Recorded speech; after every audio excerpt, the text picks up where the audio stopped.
দাউদ আলাইহিস সালামের মুজিজা ছিল, আল্লাহ রাব্বুল আলামিন তাকে মুজিজা দিয়েছিলেন, গলার সুন্দর আওয়াজ দিয়েছিলেন।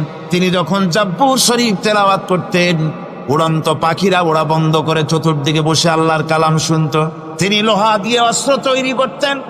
অস্ত্র বানাবার সময় আগুন দিয়ে লোহা পোড়ায় অস্ত্র বানাতে হয়। দাউদ আলাইহিস সালামের তার প্রয়োজন ছিল না। তিনি যখন লোহা হাতির ভিতরে নিয়ে চাপ দিতেন, লোহা পানি হয়ে আঙ্গুরের ফাঁক দিয়ে গলে পড়ে যেত।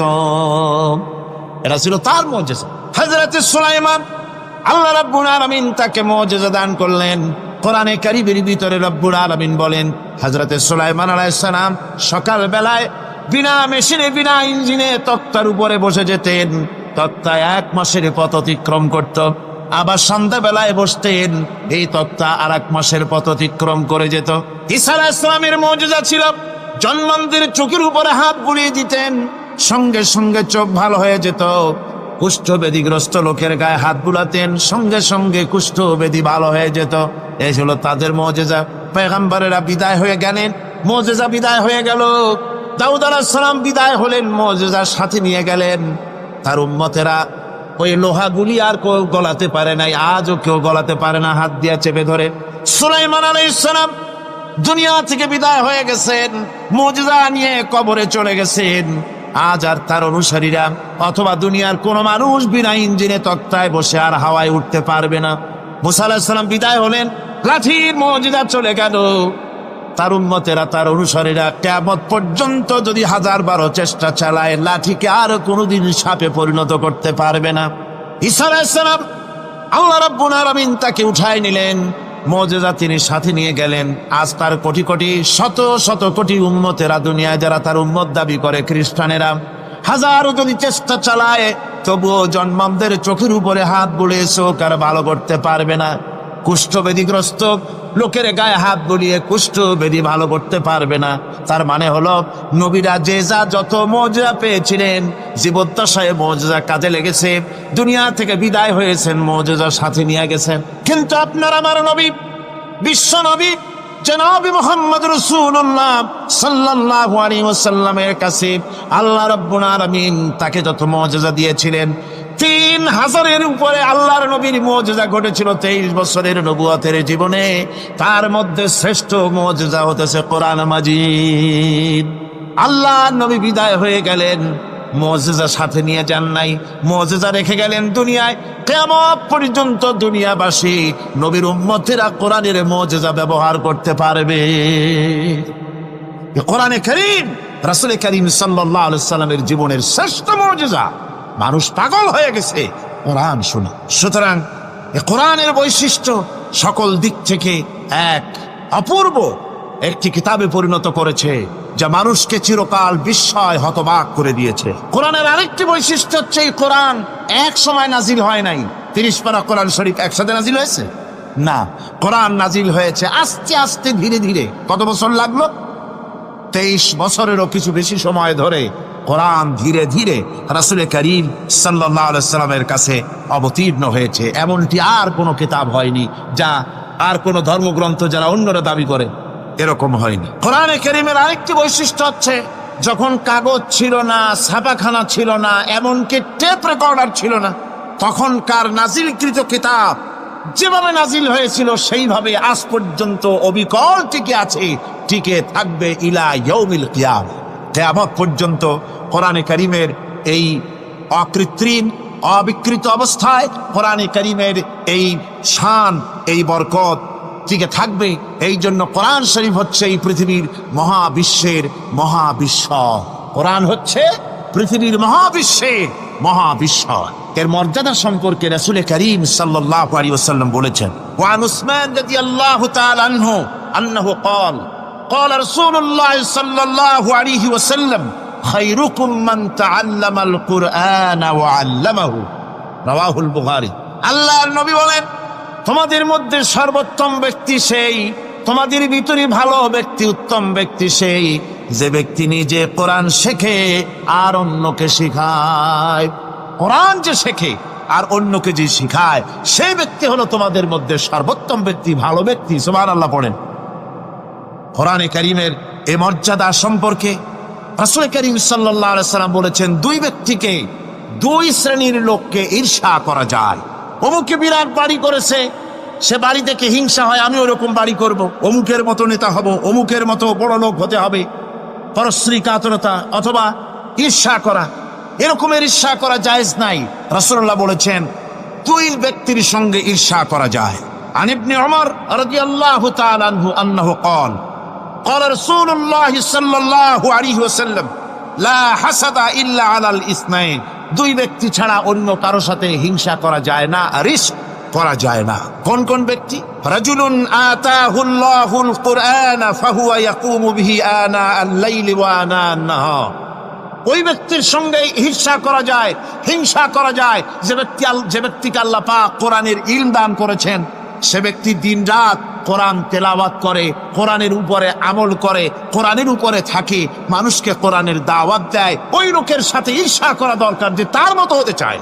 ওয়ারাজুলুন আতাহুল্লাহু মালান ফাহুয়া ইউনফিকু মিনহু আনা আল-লাইলি ওয়া আনা আন-নাহার। মুত্তাফাকুন আলাইহি, বুখারী মুসলিমের হাদিস। রাসূলুল্লাহ বলছেন অন্য আরেক ব্যক্তি হচ্ছে যে ব্যক্তিকে আল্লাহ পাক মাল দিয়েছেন, সম্পদ দিয়েছেন, ওই ব্যক্তি তার মাল আর সম্পদকে দিন রাত দুহাতে আল্লাহর রাস্তায় খরচ করে। তার মতো হওয়ার জন্য তার সাথে ঈর্ষা করা যেতে পারে। আমার বন্ধুগণ, এই কোরআন হচ্ছে এমন এক কিতাব যে কোরআনকে নিয়ে যারা অগ্রসর হয় আল্লাহ তাদেরকে বাড়ায় দেন, আর কোরআনের সাথে যারা হিংসা করে, বিদ্বেষ করে, আল্লাহ তাদেরকে অধঃপাতিত করে দেন। আন ওমর ইবনে আল-খাত্তাব রাদিয়াল্লাহু তাআলা আনহু আন্নাহু قال قال رسول الله صلى الله عليه وسلم ان الله يرفع بهذا الكتاب اقواما ويضع به آخرين رواه مسلم।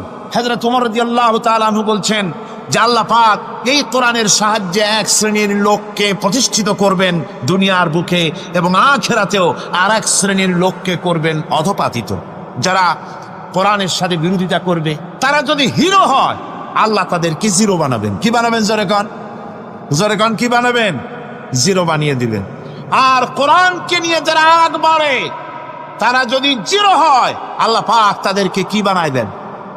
কোরআনের সাথে বিরোধিতা আজকের নতুন কিছু নয়, আবহমান কাল থেকে কোরআনের সাথে চলছে বিরোধিতা। কবি সম্রাট আল্লামা ইকবাল, আল্লাহ তাকে জান্নাতুল ফেরদাউস নসিব করুন, সবাই বলুন আমিন। আল্লামা ইকবাল বলেছেন, সতীজা কর রহা হ্যায় আসল সে তাইমরোজ, সতীজা কর রহা হ্যায় আসল সে তাইমরোজ, চরাগে মুস্তফা বি সে শরারে বুলহবিস। মুহাম্মদ সাল্লাল্লাহু আলাইহি ওয়াসাল্লামের দ্বীপ শিকার সাথে, আল্লাহর দ্বীনের সাথে আবু জাহাল, আবু লাহাবের অগ্নিস্ফুলিঙ্গের সংঘর্ষ আবহমান কাল থেকে লেগে এসেছে। কিন্তু ওদের এই অগ্নিস্ফুলিঙ্গের টক্কর লেগে মুহাম্মদ সাল্লাল্লাহু আলাইহি ওয়াসাল্লামের টিম টিম করে জ্বলে ওঠা এই প্রদীপটি প্রচন্ড ঝোড়ো হাওয়ার মুখে, টর্নেডো আর গর্কির মুখে নিভে যায়নি, জ্বলছে, জ্বলবে কিয়ামত পর্যন্ত। এটাকে নিভাবার ক্ষমতা বিশ্বের কোনো মানুষের নাই। ফু দিয়ে কেউ যদি নিভাতে চায়, চেহারা শুদ্ধ, মাথা শুদ্ধ, পুড়ে ছাই হয়ে যাবে, কোরআনের আলোকে নির্বাপিত করতে পারবে না।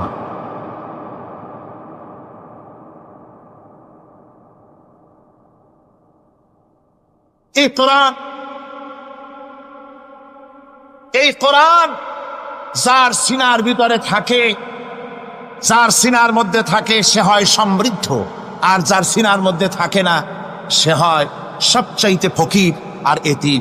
আল্লাহর নবী বলেছেন, ইন্নাল্লাযী লাইসা ফি জাওফিহি শাইউম মিনাল কুরআনি কাল বাইতিল খারিব। যেই দেহের ভিতরে কোরআন নাই, যেই দেহের ভিতরে, যেই সিনার ভিতরে কোরআন নাই, ওই মানুষটা হতেছে একটা সাড়া বাড়ির মতো, একটা উজাড় বাড়ির মতো, বিরান বাড়ির মতো। বিরান বাড়িতে কি থাকে? সাড়া বাড়িতে কি থাকে? কি গো? না না, ভূত কিসের? খামোখাই ভয় পান আপনারা। ভূত বলে কিছু না। হ্যাঁ, শয়তান থাকে, জিন থাকে, তারপরে ওর মধ্যে আর কি থাকে? উতুম পেঁচা থাকে, ইঁদুর থাকে, তেলাপোকা থাকে, উই পোকা থাকে, বাঁদর থাকে, উল্লুক থাকে, সাপ থাকে। রাসূলুল্লাহর কথা দেখেন, কি সুন্দর কথা। সুবহানাল্লাহ, সুবহানাল্লাহ।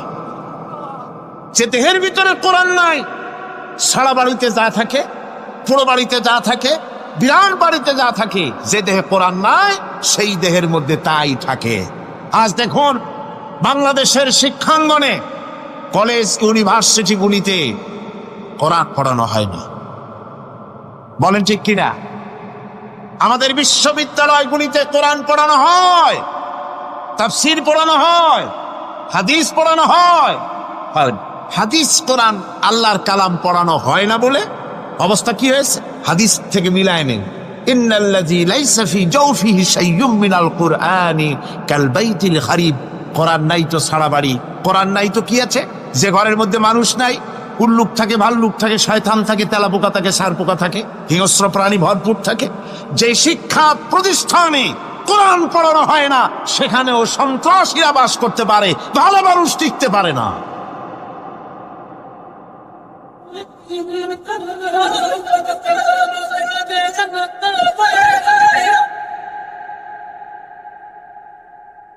এই জন্য কোরআন যেখানে পড়া হয় না সেটা কবরের তুল্য, কোরআন যেখানে তেলাওয়াত হয় না সেটা কিসের তুল্য?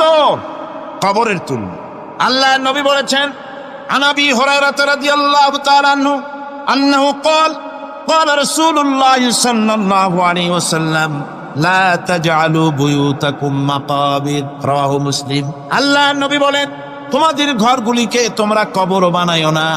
অর্থাৎ যে ঘরের মধ্যে কোরআনে কারীম তেলাওয়াত হয় না সেটা কবরের সমতুল্য। কবরের সম। আগে আমাদের ঘর সমূহে যখন ছোট ছিলাম তখন দেখতাম ঘরে ঘরে কোরআন তেলাওয়াত হতো, ঠিক না? প্রত্যেকটা ঘরের জানালা দিয়া সকালবেলায় আওয়াজ আসতো, আউযু বিল্লাহি মিনাশ শাইতানির রাজিম, বিসমিল্লাহির রাহমানির রহিম। তেলাওয়াতের আওয়াজ ভেসে আসে। আজ আর এই অবস্থা নাই। আজ ভদ্রলোকের বাড়ির সামনে দিয়ে হেঁটে যাবেন, সকালবেলা কিসের তেলাওয়াত? জনমের ঘুম ঘুমায়, পাইকারি দরে ঘুমায়, ফজরের নামাজ নাই। শহরের অবস্থা, অধিকাংশ বাড়িতে ফজরের নামাজ হয় না। ডিসেন্টিনার মাধ্যমে, আগে তো শুধু বাংলাদেশের ছবি, ডিসেন্টিনার মাধ্যমে সারা পৃথিবীর শয়তানি আর বদমাশি ঘরে বসে গেলা যায়। উপকারিতা এবং অপকারিতা দুটোই আছে। নিউজ দেখা যায়, সাথে সাথে আবার নিউজের সাথে আরো বাজে কিছু দেখা যায়। এগুলো দেখতে দেখতে রাত শেষ হয়ে আসে, ঘুমায় জনমের মতো, এক ঘুমে বেলা 9টা আর 10টা। কিসের ফজরের নামাজ আর কি এর কোরআন শরীফ তেলাওয়াত কর। এরপরে উঠলো 9-10টার সময়, উঠে তারপরে গানের মাস্টার এসে গেছে। তখন ইতিমধ্যেই গানের মাস্টার এসে গেছেন। কি দুর্ভাগ্যজনক সত্য কথা, ইংরেজি যে টিচার পড়ান, অঙ্ক যে টিচার করান, সপ্তাহে 3 ঘন্টা পড়াবেন, বেতন 2500 টাকা। আর প্রতিদিন সকালবেলা এসে যদি কোনো মুসলমান কোনো একজন মৌলভী সাহেব, হাফেজ সাহেবকে রাখেন কোরআন তেলাওয়াত করাবার জন্য, কোরআন পড়াবার জন্য সন্তানকে, প্রতিদিন আসতে হবে, প্রতিদিন 2 ঘন্টা পড়াতে হবে, আর মাসের শেষে বেতন 500 টাকা। কোরআনে কারীমের সাথে এই আচরণ। ও, আমি বেশি বলে ফেলেছি। যাদের অভিজ্ঞতা আছে তারা বলছেন 200 টাকা। এরপরে অঙ্ক ইংরেজি তো কাজে লাগে, ভালো কথা। তারপরে গানের মাস্টার আসছেন, তিনি শেখাবেন কি? রবীন্দ্রসঙ্গীতের প্যানপ্যানানি, যা শুনলে পরে কানে ময়লা জমে যেতে পারে, যে গান শুনলে জীবিত মানুষ মৃত্যু হয়ে যায়। নজরুলের কথা শেখানো হবে না, তাহলে সেটা হবে সাম্প্রদায়িকতা। গানের মাস্টারকে, নাচের মাস্টারকে 5,000 টাকা, 10,000 টাকা পর্যন্ত বেতন দেওয়া হয়। এ জাতির জন্য আল্লাহর রহমত কেমনে আসবে? কি কারণে আসবে? কোরআনের সাথে এই বেয়াদবি আমরা করেছি। ঘরগুলিকে, আজকে আমাদের ঘরগুলিকে আমরা কবরস্থানে পরিণত করে দিয়েছি। কোরআন তেলাওয়াত হচ্ছে। আমার বন্ধুগণ, কোরআন তেলাওয়াত করুন, বেশি বেশি তেলাওয়াত করুন, ঘরকে জীবিত করুন, সন্তানকে তেলাওয়াত করান, আপনি নিজেও তেলাওয়াত করুন। কোরআনে কারীম যারা তেলাওয়াত করবেন তাদের সম্পর্কে আল্লাহর নবী বলেন, মান ক্বারাআল কুরআনা ফাস্তাজহারাহু ফাহাল্লা হালালাহু ওয়া হারামা হারামাহু আদখালাহুল্লাহুল জান্নাহ। আল্লাহর নবী বলেন, যে ব্যক্তি কোরআন শরীফ তেলাওয়াত করবে এবং কোরআনের হালাল অনুযায়ী হালালকে মেনে চলবে, হারাম অনুযায়ী হারাম থেকে ফিরে থাকবে, এরকম কোরআনের উপরে যে তেলাওয়াত করবে আর আমল করবে, আল্লাহ রাব্বুল আলামিন কিয়ামতের দিন তাকে জান্নাতের ভিতরে প্রবেশ করাবেন। শুধু বেহেশতে যাবে না, ওয়াসাফাহু ফি আশরাতিন মিন আহলি বাইতিহি, কুল্লুহুম কাদ ওয়াজাবাত লাহুন নার। নবীজি বলেন এই কোরআনে কারীমের বরকতে কিয়ামতের দিন ওই ব্যক্তি তার রক্ত সম্পর্কিত 10 জন আত্মীয়ের ব্যাপারে সুপারিশ করার জন্য তৌফিক পাবে আল্লাহর দরবারে। এমন 10 ব্যক্তি, সেই 10 ব্যক্তির জন্য হিসাবের পরে জাহান্নাম ওয়াজিব হয়ে গিয়েছিল। এমন 10 ব্যক্তি সম্পর্কে কোরআনের তেলাওয়াতকারী আর আমলকারী আল্লাহর দরবারে সুপারিশ করার জন্য পারমিশন পাবেন। এমন নিয়ামত, সেই নিয়ামত থেকে আমরা বঞ্চিত হয়ে যাচ্ছি। আমি বলি না যে আপনারা কলেজ ইউনিভার্সিটিতে ছেলেদের পড়তে দিবেন না, আমি তা বলি না। তারা কলেজ ইউনিভার্সিটিতে বিলক্ষণ পড়াশোনা করুক, কিন্তু তাদেরকে কোরআন শরীফ শিখান। লক্ষ লক্ষ টাকা খরচ করলেন ছেলের পেছনে, কিন্তু কোরআন শিখালেন না। আপনি মরে গেলে আপনার জানাজাটা পড়বে, এই তৌফিকও সে পেল। জানাজার ইমামতি তো দূরের কথা, জানাজার নিয়ত জানে না, পাক পবিত্রতা জানে না। বাপ মরে গেছে, সে তখন ছিল মার্কেটে, শুনলো বাপ মরছে, তাড়াতাড়ি জানাজায় শরীফ হতে হবে। প্যান্টও পাক নাই, যেহেতু পেশাবের তখন বেগ এসেছিল, দেওয়ালের পাশে দাঁড়াইয়া কাম সারছে, দোয়া মশার কাম নাই, মাথায় টুপি নাই, নাক মশা রুমাল ছিল পকেটে, রুমালটা মাথায় দিয়া দাঁড়ায় গেল। আল্লাহু আকবার, বাপের কপালে যা আছে তাই হোক। তারপরে বাপ মরে গেছে, কান্না শুরু করেছে। যেদিন মরছে সেদিন কাঁদতেছে, পরের দিন একটু মুখ মলিন কাঁদতে। নাম বল্টু মিয়া। তার আবার এক বন্ধু আছে, তার নাম শান্টু মিয়া। শান্টু মিয়া বলছে, মিয়া বল্টু কান্দো কেন? বাপ মরে গেছে। তা এগুলো বাঁচে নাকি? এগুলো মরিয়ে যায়। আমার একটা ছিল, ওটাও মরছে। চিরকাল কারো বাপ থাকে, সুতরাং এত মন খারাপ কেন? আসো, ইন্ডিয়া থেকে ভালো একটা বই আসছে, সেটা দেখে এত আনন্দ পাবে। বাপ তো বাপ, 14 গোষ্ঠী মরলেও মনের দুঃখ মুছে যাবে। এরপরে বাড়ি এনে তাকে সিনেমার ছবি দেখানো হলো। ছবি সে দেখলো, ফেরার সময় বাপের কবরের কাছ থেকে যাওয়ার সময় দাঁড়িয়ে গেল ক্ষণিকের জন্য। আহারে বাপ, বিদায় হয়ে গেলা, কি দেব তোমার? কিছু তো নাই আমার কাছে, তাই সারা রাত ধরে যা কিছু দেখলাম এগুলি তোমার আমলনামায় দিয়ে গেল। জোরে কর নাউযুবিল্লাহ। আমি সমস্ত পিতাদেরকে বলতে চাই, সন্তানদেরকে কোরআন শিখান, কাজে লাগবে। কোরআন শিখালে কাজে লাগ। কোরআন শরীফ মুখস্থ কর, বেশি করে মুখস্থ করেন কোরআনে কারীম, আপনার ফায়দা হবে। হযরত ওমর রাদিয়াল্লাহু তাআলা আনহু বর্ণনা করছেন যে রাসূল কারীম সাল্লাল্লাহু আলাইহি ওয়াসাল্লাম বলেছেন, ইউকালু লিসাহিবিল কুরআনি ইকরা ওয়ারাত্তিল কামা কুনতা তুরাত্তিলু ফিদ দুনিয়া। কিয়ামতের দিন জান্নাতীদেরকে, বেহেশতীদেরকে আল্লাহ রাব্বুল আলামিন বলবেন, কোরআন শরীফ তেলাওয়াত করো আর উপরের দিকে উঠতে থাকো। কোরআনে যেভাবে দুনিয়ার বুকে কোরআনে কারীম তুমি মুখস্থ করেছিলে, ধীরে ধীরে তেলাওয়াত করতে, ওইভাবে ধীরে ধীরে কোরআন তেলাওয়াত করো আর উপরের দিকে উঠতে থাকো। আল্লাহ পাক বলতে থাকবেন, উপরের দিকে ওঠো, তেলাওয়াত করো আর ওঠো। উঠতে উঠতে যেই জায়গায় গিয়ে তোমার তেলাওয়াত শেষ হয়ে যাবে, জান্নাতের ওই জায়গাটা তোমার জন্য বরাদ্দ হবে। আবু দাউদ শরীফের হাদিস, জান্নাতের ওই জায়গাটা তোমার জন্য বরাদ্দ হবে। এখন যাদের শুধু সূরা ইখলাস আর সূরা কাউসার মুখস্থ, তারা তো 2 পা আগাই বসে যাবে, উঠতে পারবেন না। বেশি বেশি মুখস্থ করেন, হাফেজ কোরআন হন অথবা হাফেজের মতো হন।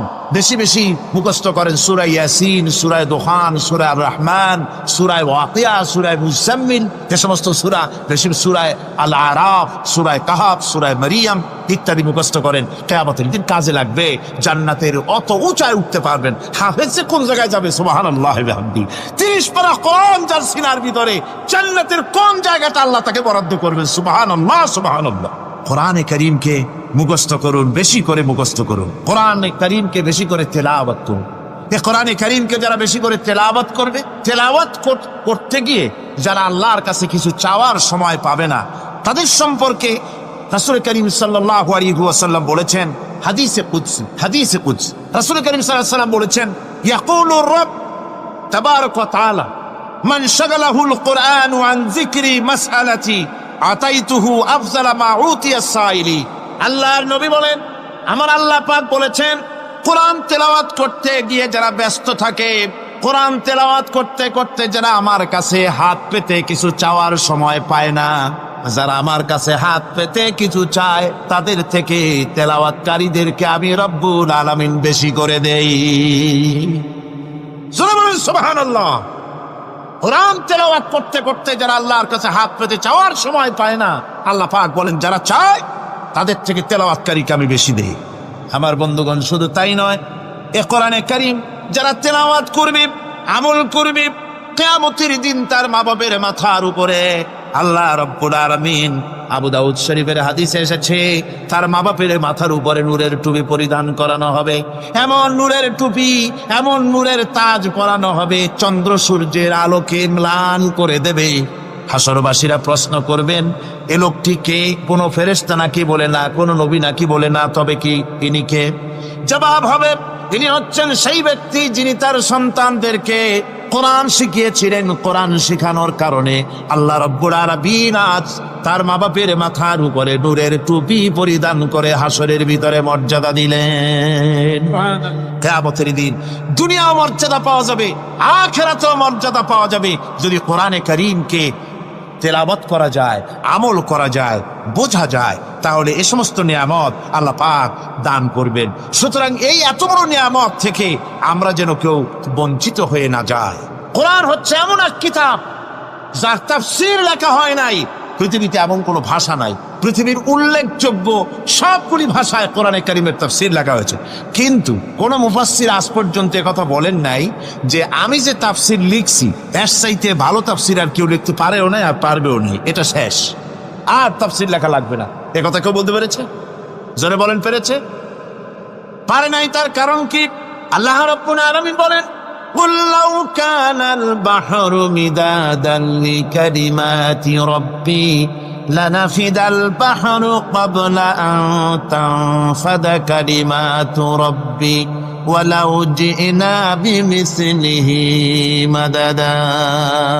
আল্লাহ পাক বলেন, নবী আপনি বলুন, আমার রবের কথাগুলি লেখার জন্য যদি সমুদ্রের পানিগুলি, সমুদ্রের সমস্ত পানিগুলি যদি কালিতে পরিণত হয়ে যায়, আর আমার রবের কথাগুলি যদি লেখা শুরু হয়ে যায়, আমার রবের কথাগুলি লেখার পূর্বে সমস্ত সমুদ্রের পানিগুলি শেষ হয়ে যাবে, তারপরে যদি আবার সমুদ্র ভরে দেওয়া হয়, আরো যদি লেখা হয়, তবুও আমার রবের কথা লেখা শেষ হবে না।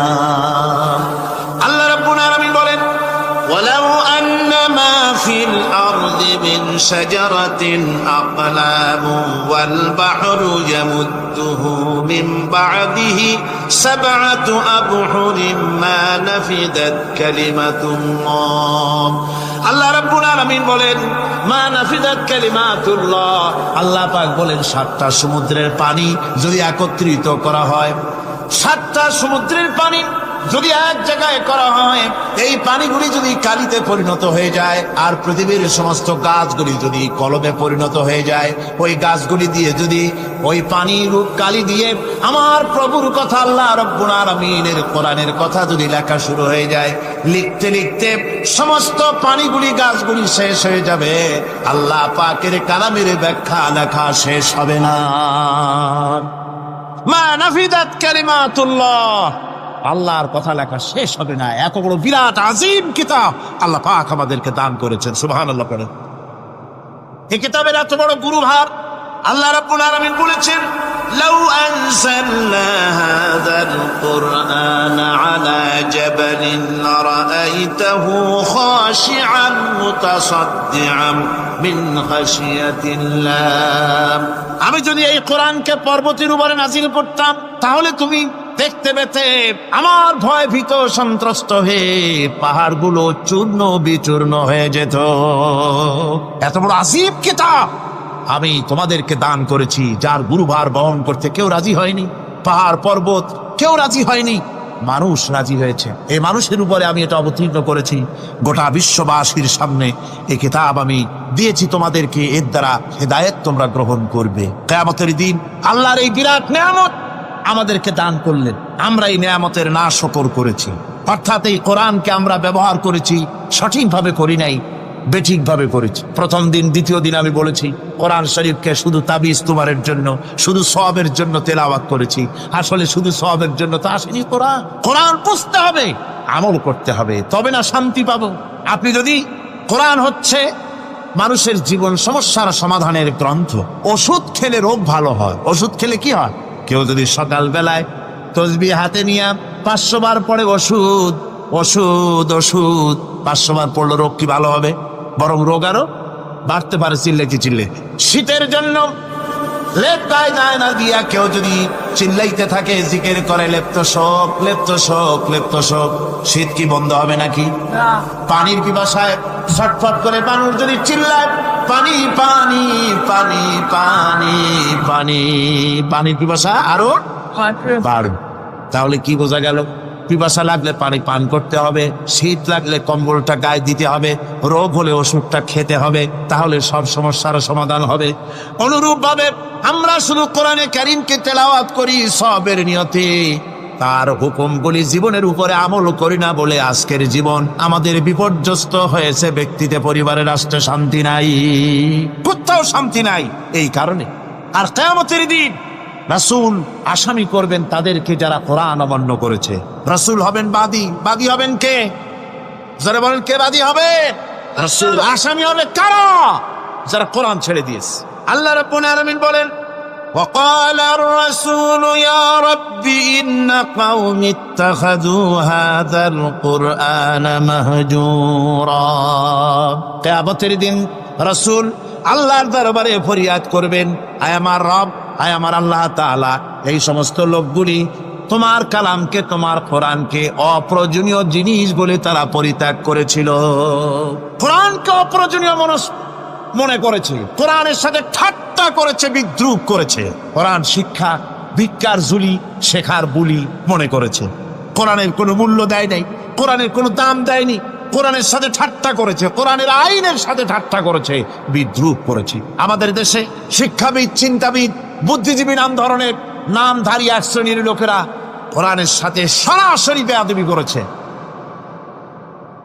আহমদ শরীফ বলেছে পরকাল নাই, আল্লাহ বলছেন পরকাল আছে।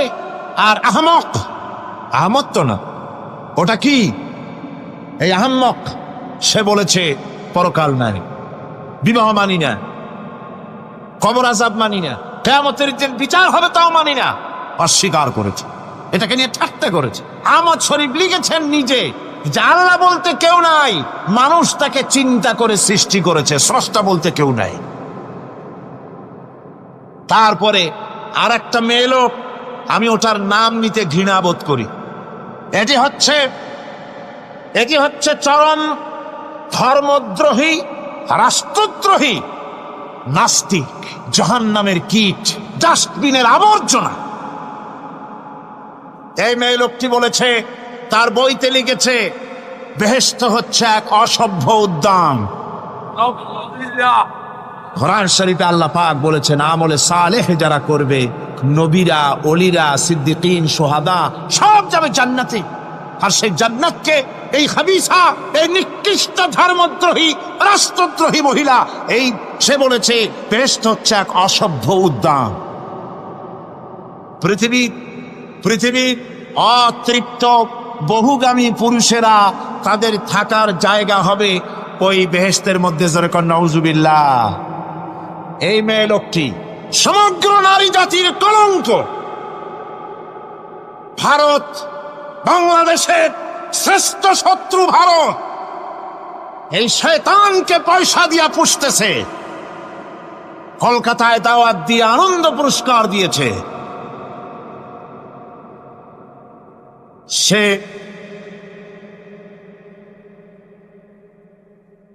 তার বইয়ের মধ্যে, কত বড় নির্লজ্জই মেয়ে, বইয়ের মধ্যে লিখছে, বাসে বসে আমি যখন দেখি ছেলেরা পেশাব করার জন্য বাস থামলি বাসের থেকে নেমে দেওয়ালের পাশে গিয়ে প্যান্টের বোতাম খুলে পেশাব করে, আর মেয়েরা চুপ করে বসে থেকে পেশাবের যন্ত্রণা নিয়ে কষ্ট পায়, আমি আনন্দ পাবো সেই দিন যেদিন মেয়েরাও বাস থেকে নেমে দেওয়ালের পাশে দাঁড়িয়ে পেশাব করতে পারবে। এটা কি একটা মানুষ? জানোয়ার, অসভ্য জানোয়ার একে জন্ম দিয়েছে, আল্লাহ ভালো জানে। আমার বন্ধুগণ, তার অসভ্যতার শেষ নাই। কোরআন নিয়ে ঠাট্টা করেছে, বলেছে আমার মা রাতের বেলায় ঝুলে ঝুলে সূরা ইয়াসিন পড়ে, আমি চিন্তা করি যে কত বাজে কাম করতেছে সে। বলছে আল্লাহ পাক কোরআনের মধ্যে পুরুষকে বেহেশতের হুরিদের কাঁচা মাংসের লোভ দেখাইয়া, মদ খাওয়াবার লোভ দেখিয়ে তাদেরকে নামাজ রোজা করার জন্য বাধ্য করতেছে। বেহেশতে কি শরাব, বেহেশতে কি মদ পান করানো হবে? না, বেহেশতে মদ পান করানো হবে না। মদ তো নাপাক জিনিস। আল্লাহ পাক বলছেন বেহেশতে পান করানো হবে।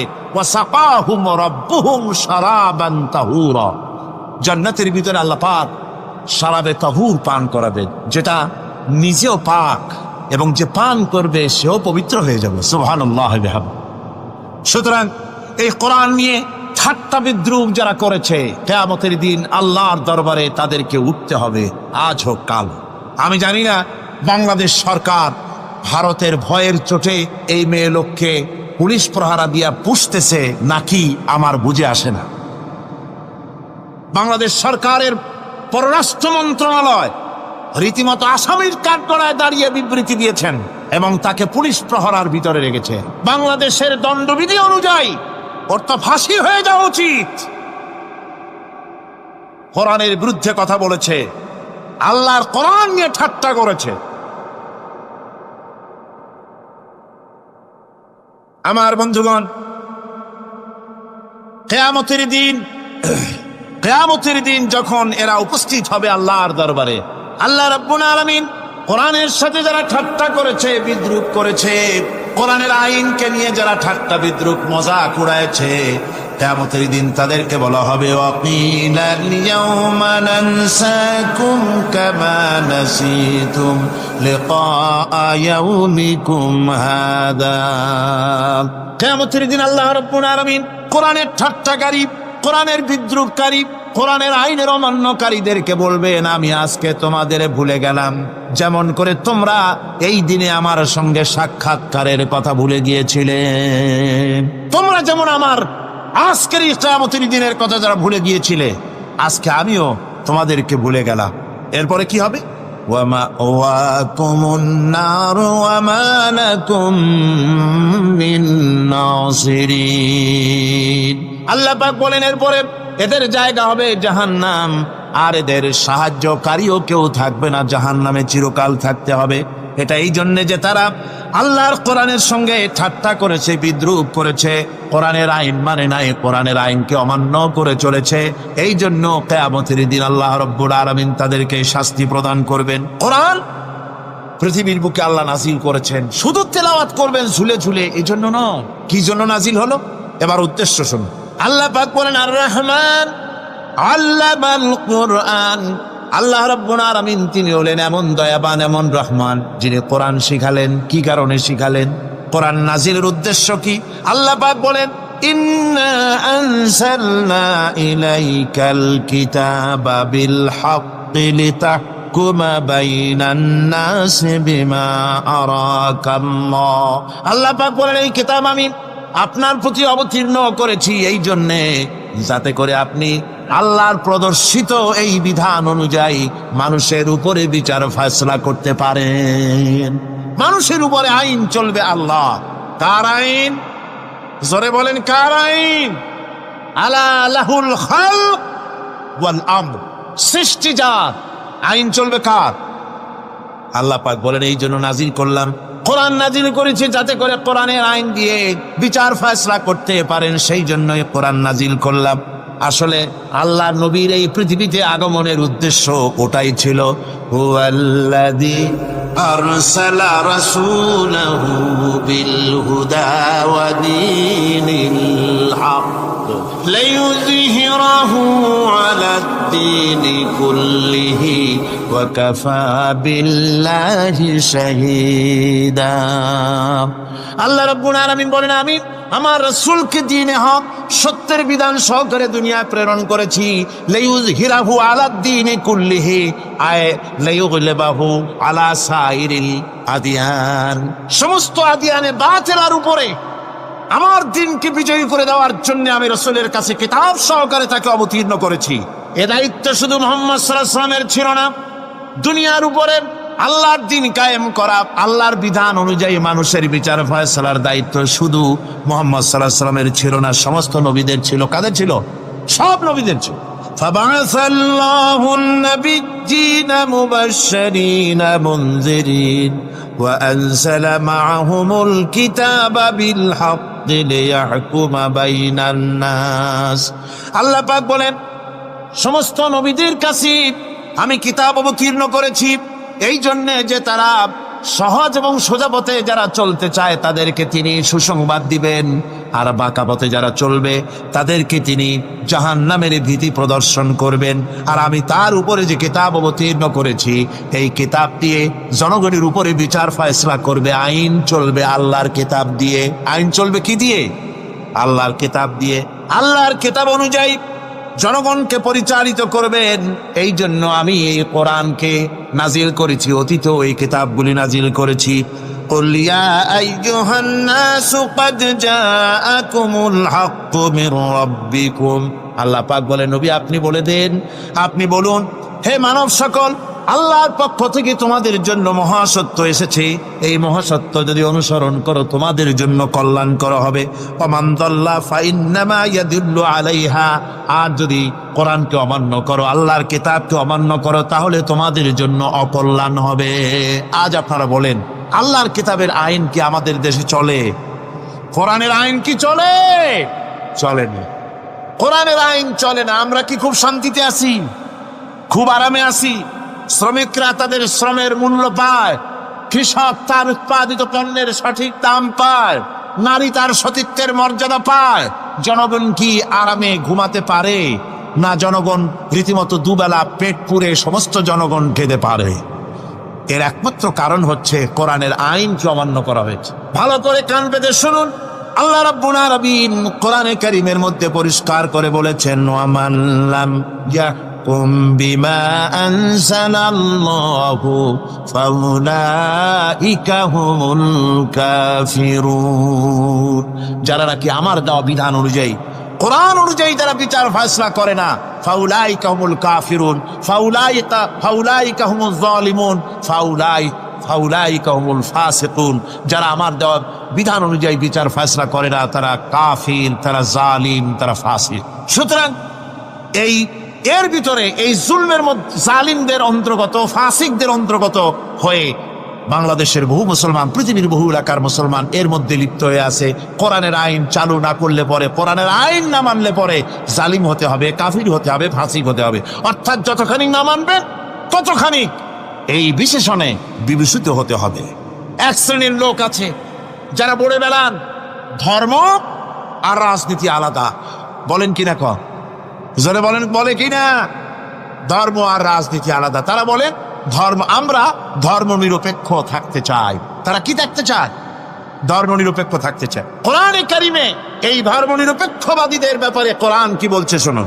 আল্লাহ রাব্বুল আলামিন বলেন, আলাম তারা ইলাল্লাযীনা ইয়াজউমুনা আন্নাহুম আমানু বিমা উনজিলা ইলাইকা ওয়া মা উনজিলা মিন ক্বাবলিক। আল্লাহ পাক বলেন, হে নবী, তুমি কি সেই সব লোকদেরকে দেখেছো যারা দাবি তো করে যে আমরা আল্লাহর উপর ঈমান এনেছি আর এই কিতাবের উপর ঈমান এনেছি, এর পূর্বে যত কিতাব নাজিল হয়েছে সেসব কিতাবের উপরেও ঈমান এনেছি। ধর্মনিরপেক্ষবাদীরা তারা তো বলে না যে আল্লাহ মানি না, কোরআন মানি না, একথা বলে না? ওটা বলে না। কি বলে? সেই বলা কথাটি আল্লাহ এখানে অনেক আগে বলে রেখেছেন।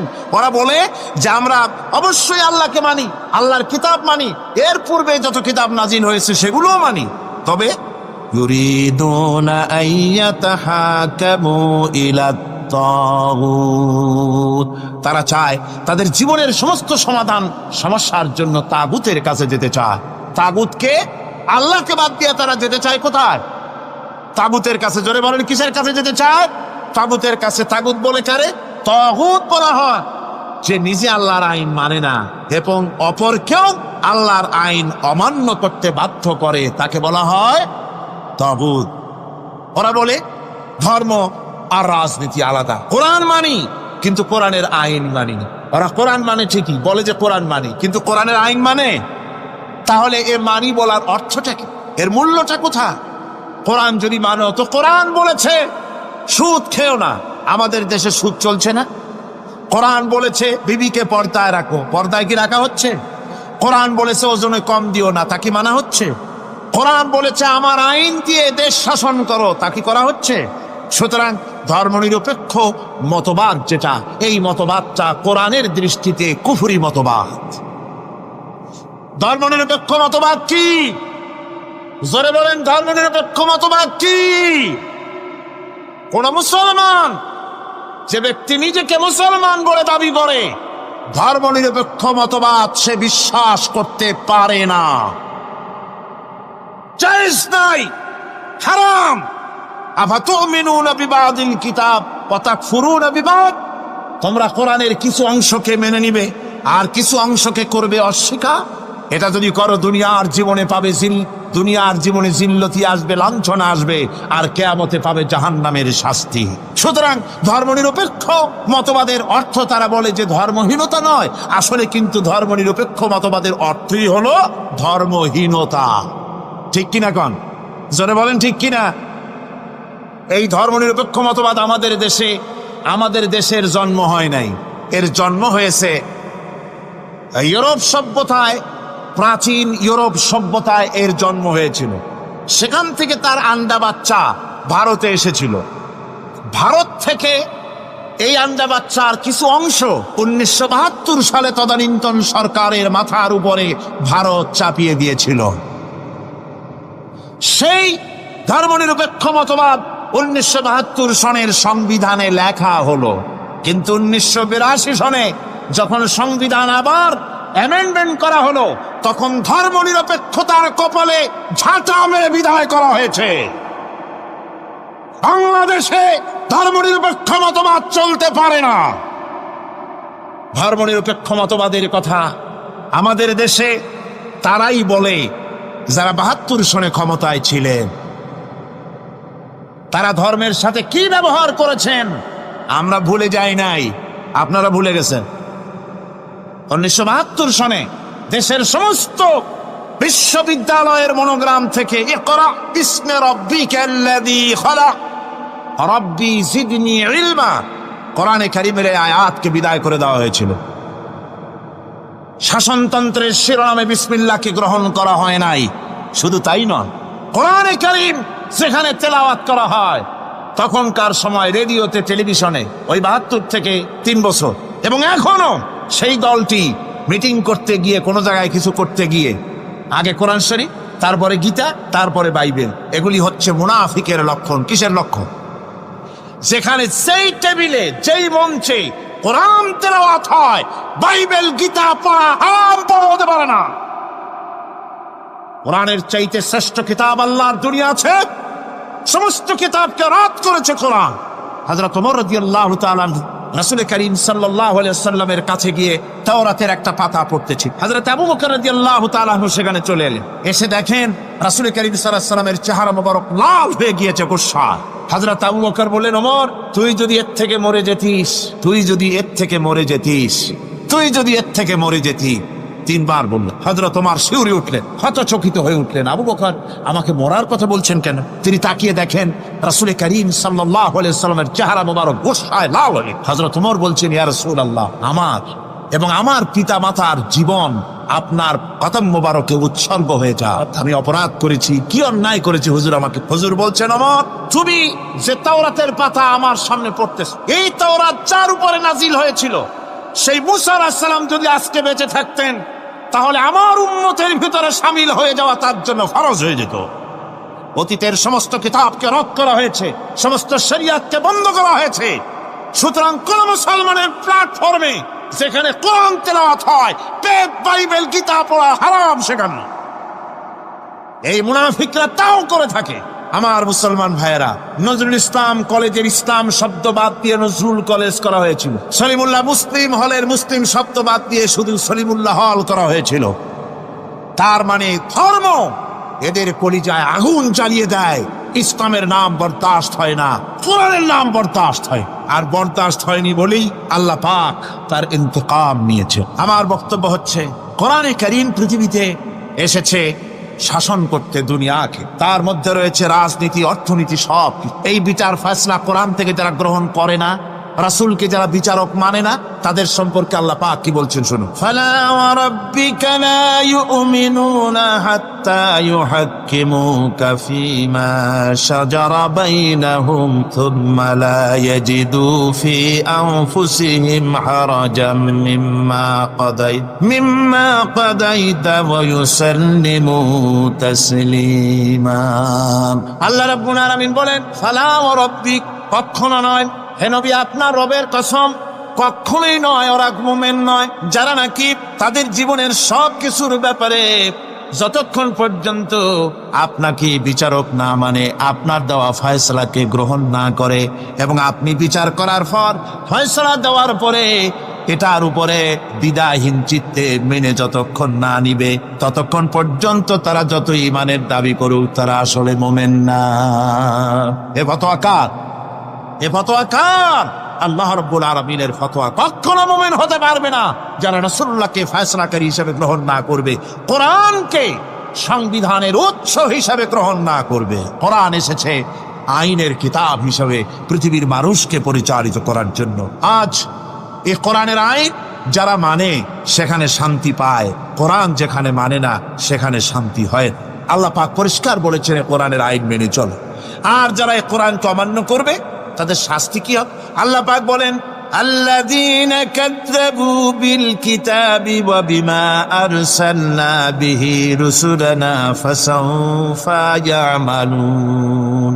আল্লাহ পাক বলেন আমি যে কিতাব নাজিল করেছি এই কিতাবকে যারা মিথ্যা মনে করে, কিতাবকে যারা অস্বীকার করে, কোরআনের আইন যারা মানে না, আমি যে রসুলের উপরে যা নাজিল করেছি সেগুলির উপরে যারা ঈমান আনে না, এগুলিকে যারা মানে না, তাদের জন্য এর পরিণতি তারা খুব শীঘ্রই টের পাবে।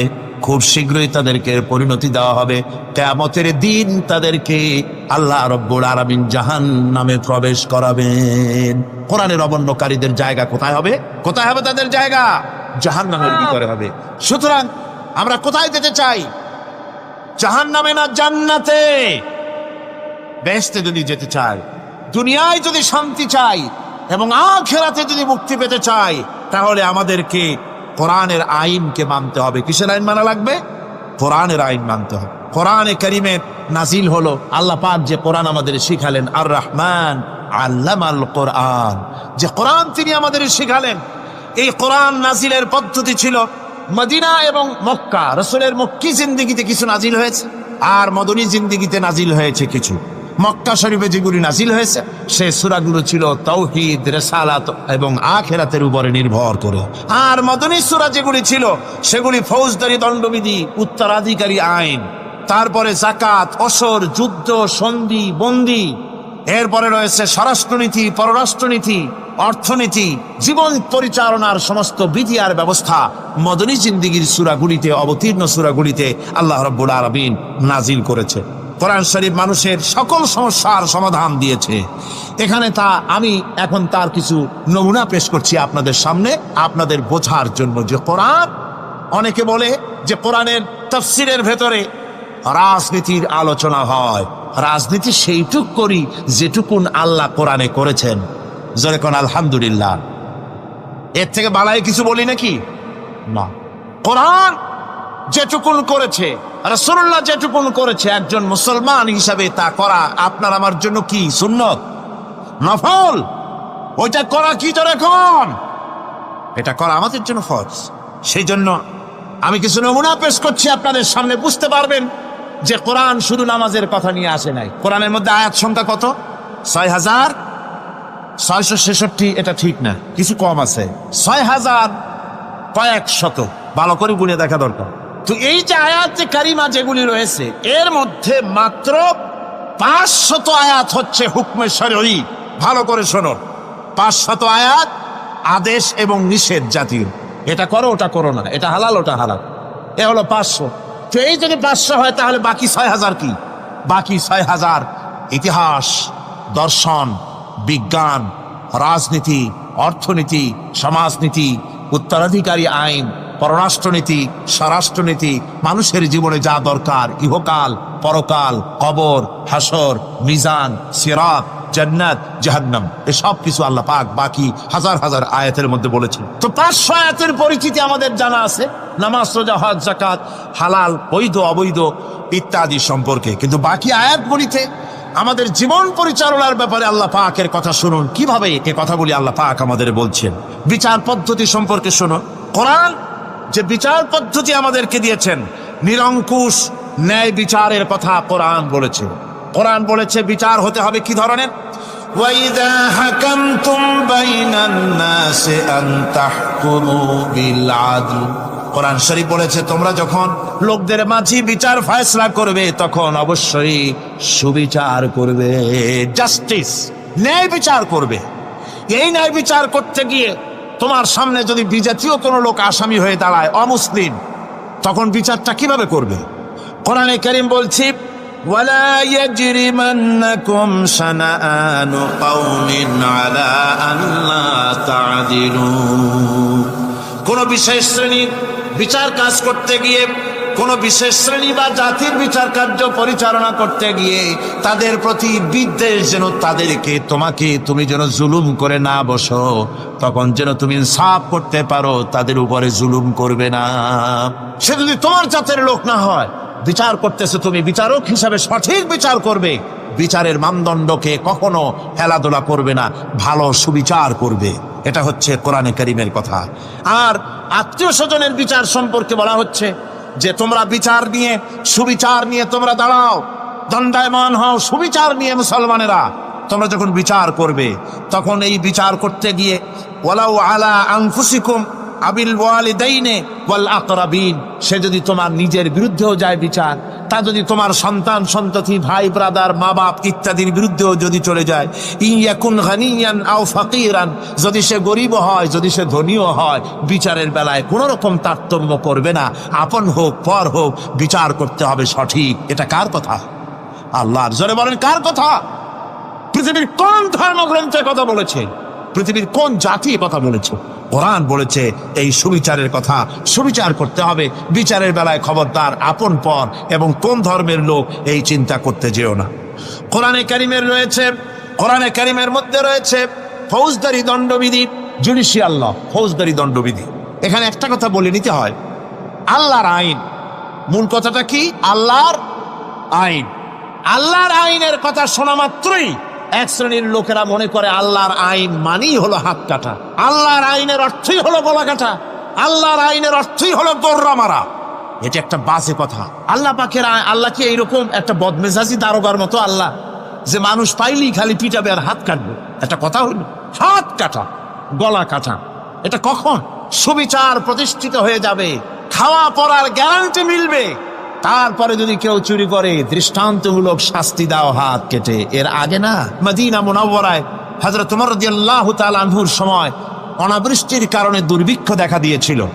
তখন হযরত ওমর জাস্টিসদেরকে, ম্যাজিস্ট্রেটদেরকে ডেকে পরিষ্কারভাবে এলান করে দিয়েছিল, এখন যদি কোনো চোর ধরা পড়ে, এই দুর্ভিক্ষ চলাকালীন কোন চোর যদি ধরা পড়ে আর প্রমাণিত হয় পেটের জ্বালায় চুরি করেছে, খবরদার তার হাতকে তোমরা কাটবে না, খবরদার হাত কাটবে না। ইসলাম তো আগে পেটে দেয়। আগে কোথায় দেয়? পেটে, তারপরে দেয় পিঠে, আগে দেয় না। মানুষের খাওয়া পড়া, শিক্ষা, চিকিৎসা, বাসস্থান সবটার গ্যারান্টি দেওয়া হয়। মদিনায় যখন এই গ্যারান্টি এসে গেল, চোরের হাত কাটা আইন মক্কায় নাজিল হয় নাই, নাজিল হয়েছে মদিনা মুনাওয়ারায়, রাসূলের মদনী জিন্দেগিতে। কোন সময়? যখন রাসূলুল্লাহ প্রেসিডেন্ট। রাসূলুল্লাহ কি? যখন রাসূলুল্লাহ কি রাষ্ট্রপতি, সেই সময় মানুষ দরজা খুলে ঘুমাবার সুযোগ পেল, খাওয়া পড়া, শিক্ষা, চিকিৎসা, বাসস্থানের গ্যারান্টি পেল।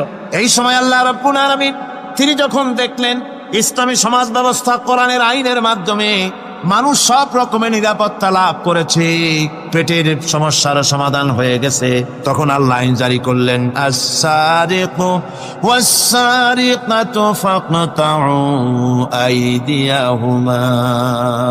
চোর পুরুষ হোক আর নারী হোক, উভয়ের হাত কেটে দাও।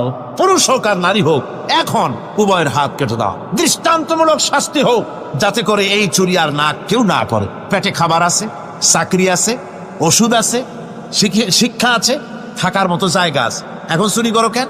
তাহলে বোঝা যাবে এটা নেশায় পরিণত হয়েছে। কি হয়েছে? নেশা। তখন তো আর চোরেকে বসায় সেলুট মারা আর যাবে না, এখন হাতটা কাটিয়া একটা শাস্তি দিয়ে দাও। আমাদের দেশে কিন্তু চোরের হাত কাটা আইনের ব্যাপারে কোনো চোরেরা আজ পর্যন্ত মিছিল করে না। বাংলাদেশের কোনো ছোট ছোট চোর, যেমন তাল চোর, বেল চোর, কচু চোর, ছাতি চোর, জুতা চোর, আরো যত ছোট ছোট চোর, এই সব চোরেরা কি কোনোদিন মিছিল করেছে যে চোরের হাত কাটা আইন মানি না, মানবো না? বলেছে কেউ? বলেন। কিন্তু এই আইনের বিরুদ্ধে সোচ্চার কারা? কোন চোরেরা? নিশ্চয়ই ছোট চোরেরা নেই, বড় চোর যারা তাল বেল চুরি করে না, বরং কলমের খোঁচা দিয়া সরকারের, জনগণের লক্ষ কোটি কোটি টাকা পকেটস্থ করেন মেহরবানি করে। ওই সব তারা মনে করেন যদি এই আইন চালু হয়ে যায় তাহলে তালচোর বেলচোরের তো কোনো ক্ষতি নাই, ইসলামী রাষ্ট্র চালু হলে পরে তো সকলের পেটে ভাত আসবে, ওই তাল বেল আর চুরি করা লাগবে না, তাদের তো সুবিধা। কিন্তু মুসিবতটা তো আমাদের হবে। বেশি খাইয়া খাইয়া জিব্বা পুরু হয়ে গেছে, এখন ওই বেশি খাইতে না পারলে বদভ্যাস চালু হয়ে যাবে। চুরি করতে যখন যাইবে তখন এই আইন তো বিসমিল্লাহ হবে আমাদের দিয়া। এই জন্য ওনারাই বিরোধিতা করেন চরম ভাবে। আর ইসলামের সব আইনের সাথে বিরোধিতা করার জন্য বাংলাদেশে যতগুলি পত্রিকা বেরিয়েছে তার মধ্যে শীর্ষস্থানে রয়েছে ভারতের রয়ের টাকায় পরিচালিত নিকৃষ্ট আবর্জনা পত্রিকা আজকের কাগজ।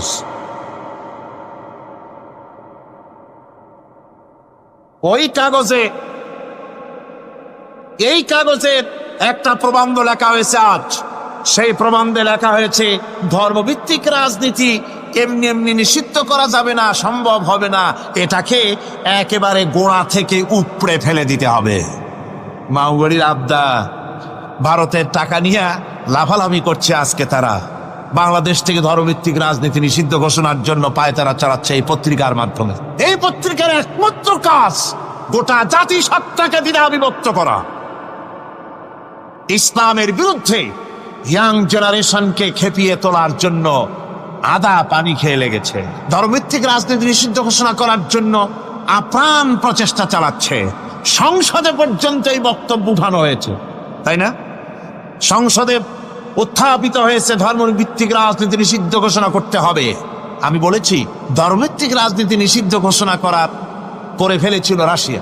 রাশিয়ার যেই পার্লামেন্টে বসে ধর্মভিত্তিক রাজনীতি নিষিদ্ধ ঘোষণা করা হয়েছিল, যে পার্লামেন্টের ঘোষণার বলে লক্ষ লক্ষ মুসলমানদেরকে জমা করা হয়েছে রাশিয়ায়, যে পার্লামেন্টের ঘোষণার বলে মসজিদ মাদ্রাসা ভেঙে চুরি একাকার করে দেওয়া হয়েছিল রাশিয়ায়, যে পার্লামেন্টে বসে আলেম ওলামা পীর দরবেশদেরকে হত্যা করার জন্য নির্দেশ দেওয়া হয়েছিল রাশিয়ার যে পার্লামেন্ট থেকে, সেই দেশ আজ আর আস্ত নাই, দেশটা টুকরা টুকরা হয়ে গিয়েছে।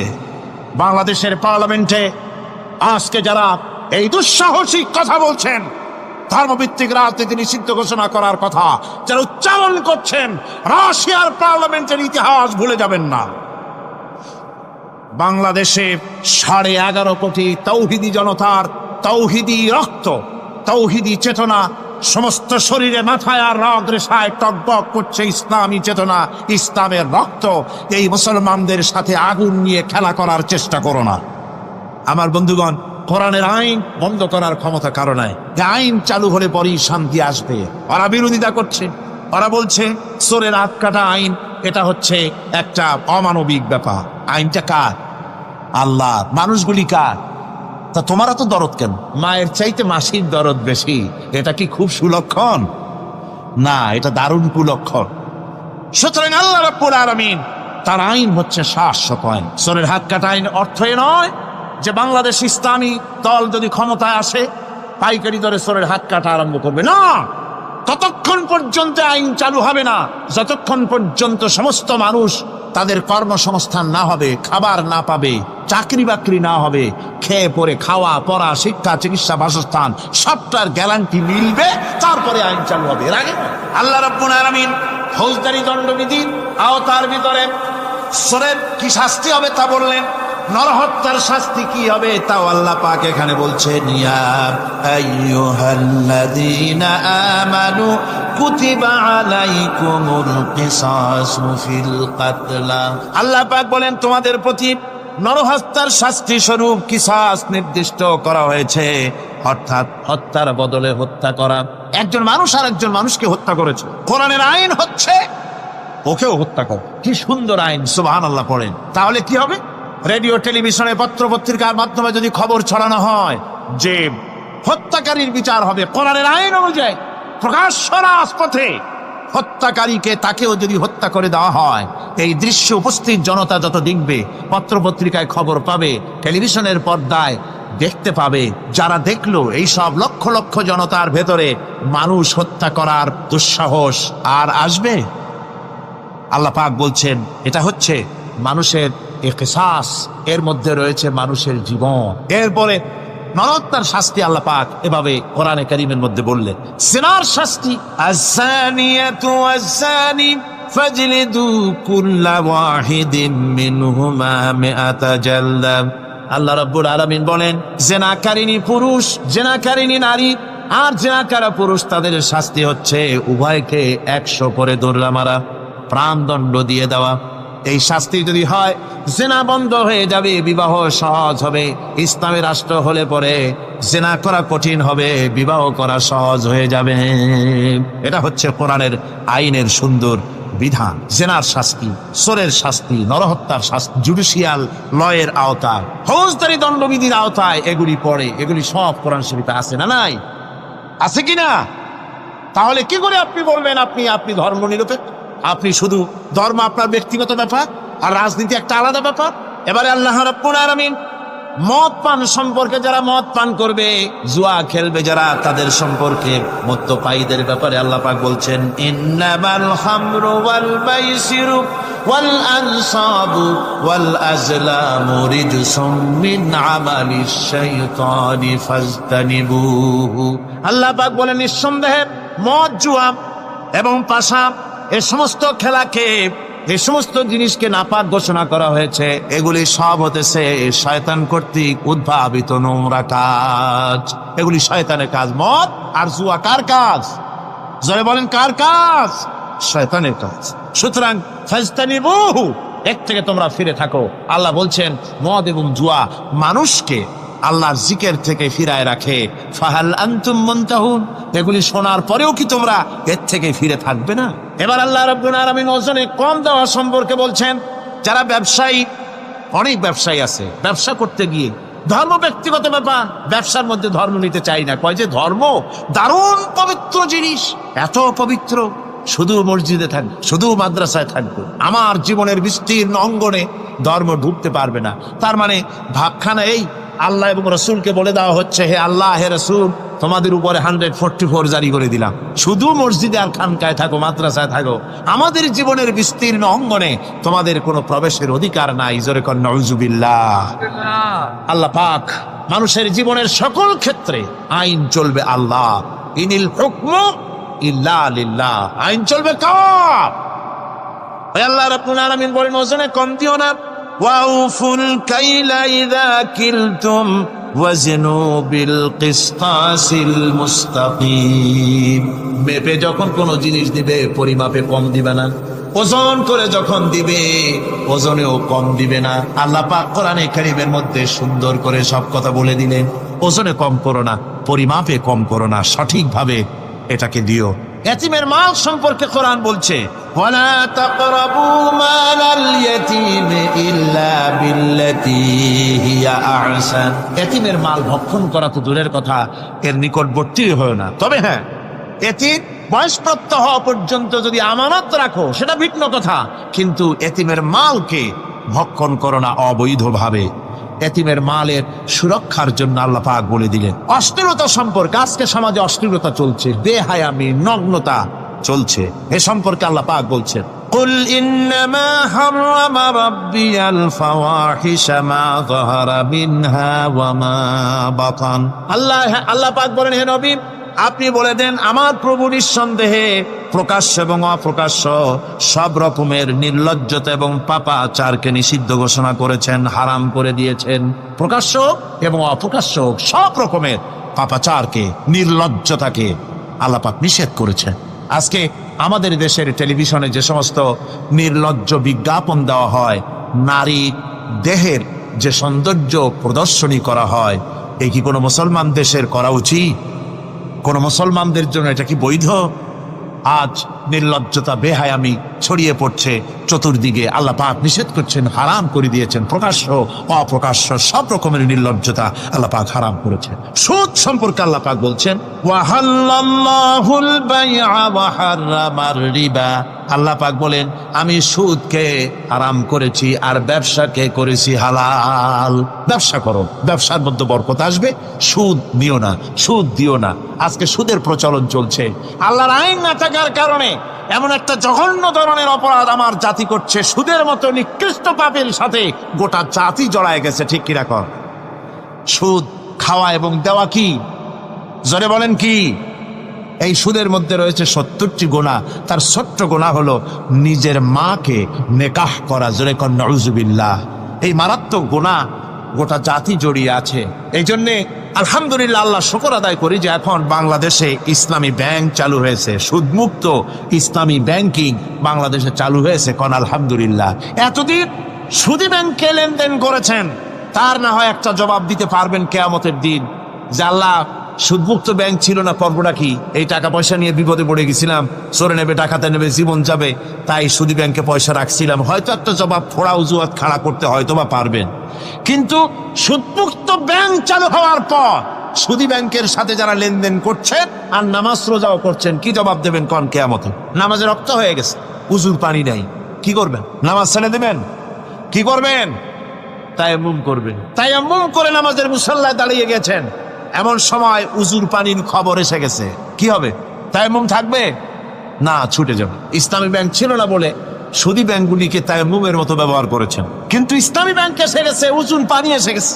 এখন যদি সুদী ব্যাংকের সঙ্গে লেনদেন চালু রাখেন, মনে রাখবেন অবশ্যই কিয়ামতের দিন আল্লাহর দরবারে আসামির কাঠ গড়ায় দাঁড়াতে হবে। সুদের টাকা দিয়া গার্মেন্টস ফ্যাক্টরি করা হচ্ছে। উদ্বোধনের দিনে মৌলভী সাহেব, তাও পাওয়া যায়, অসুবিধা হয় না। মিলাদের দাওয়াত হয়েছে, কোনটাকে দিয়ে বানাইছে তা জানার দরকার কি? কিছু পয়সা তো হবে। মিলাদ করতে গেলেন, কোরআন তেলাওয়াত করলেন, দোয়া করলেন, বরকতের জন্য দোয়া করলেন। কোন জায়গায় বসে তেলাওয়াত করলেন আপনি? কার নামে দরুদ পড়লেন? কোন জায়গায় পড়লেন যে সুদের টাকা দিয়ে ঘরটা তৈরি হলো, আল্লাহর সাথে বাগাওয়াত করা হলো? আবার সেখানে সাইনবোর্ড লাগায়, হাযা মিন ফাদলি রাব্বি, এটা আমার প্রভুর অনুগ্রহ। নাউযুবিল্লাহ, প্রভুর অনুগ্রহ সুদের টাকা দিয়ে ঘর বানানো। কবি বলছেন, ये इमारत बनी है सूद से आए मेरे मुरब्बी, ये इमारत बनी है सूद से आए मेरे मुरब्बी, और उस पे लिखा है हादा मिन फضل रब्बी। এই বিল্ডিং তৈরি হয়েছে সুদের টাকা দিয়ে। আর কি ভাগ্যের বিড়ম্বনা, কি পরিহাস! সেই সুদের টাকার বিল্ডিং এর উপরে লেখা হচ্ছে হাদা মিন ফদলি রাব্বি, এটা আমার আল্লাহর অনুগ্রহ। নাউযুবিল্লাহি মিন যালিক। কোরআন তেলাওয়াত করে উদ্বোধন করা হচ্ছে, দরুদ পড়ে উদ্বোধন করা হচ্ছে না, আল্লাহর সাথে বাগাওয়াত করা হচ্ছে। সুতরাং আল্লাহ পাক বলছেন, আমি সুদকে হারাম করেছি, ব্যবসাকে করেছি হালাল। এই সুদ থেকে যদি না ফেরো, ফাইন লাম তাফআলু ফাদানু বিহারবিন মিনাল্লাহি ওয়া রাসূলি। আল্লাহ রাব্বুল আলামিন বলেন, যদি এই সুদ থেকে না ফেরো, যদি এই সুদ থেকে বিরত না থাকো, তাহলে আমি আল্লাহ এবং আমার রাসূলের পক্ষ থেকে যুদ্ধের ঘোষণা রইল। পারবেন? আল্লাহ রাসূলের সাথে যুদ্ধ করতে পারবেন? নাউযুবিল্লাহি মিন যালিক। কি মানুষের পক্ষে সম্ভব? সুদ সম্পর্কে আল্লাহ ঘোষণা করলেন কোরআনে কারীমের মধ্যে। এবার ধনী এবং গরিব সম্পর্কে, ধনী আর গরিবের ভিতরে সম্পর্কটা কেমন হবে আল্লাহ পাক কোরআনে কারীমের মধ্যে বলে দিলেন, ওয়া ফি আমওয়ালিহিম হাক্কুন লিস-সাইলি ওয়াল মাহরুম।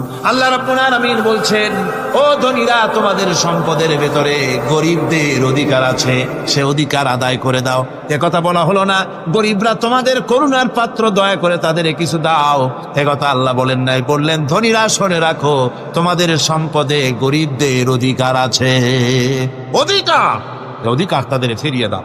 এরপরে আল্লাহ পাক বললেন, কাইলা ইয়াকুনা দুলাতাম বাইনাল আগনিয়াই মিনকুম, তোমাদের সম্পদগুলি যেন তোমাদের ধনশালী লোকদের হাতে যেন পুঞ্জীভূত না হয়ে যায়।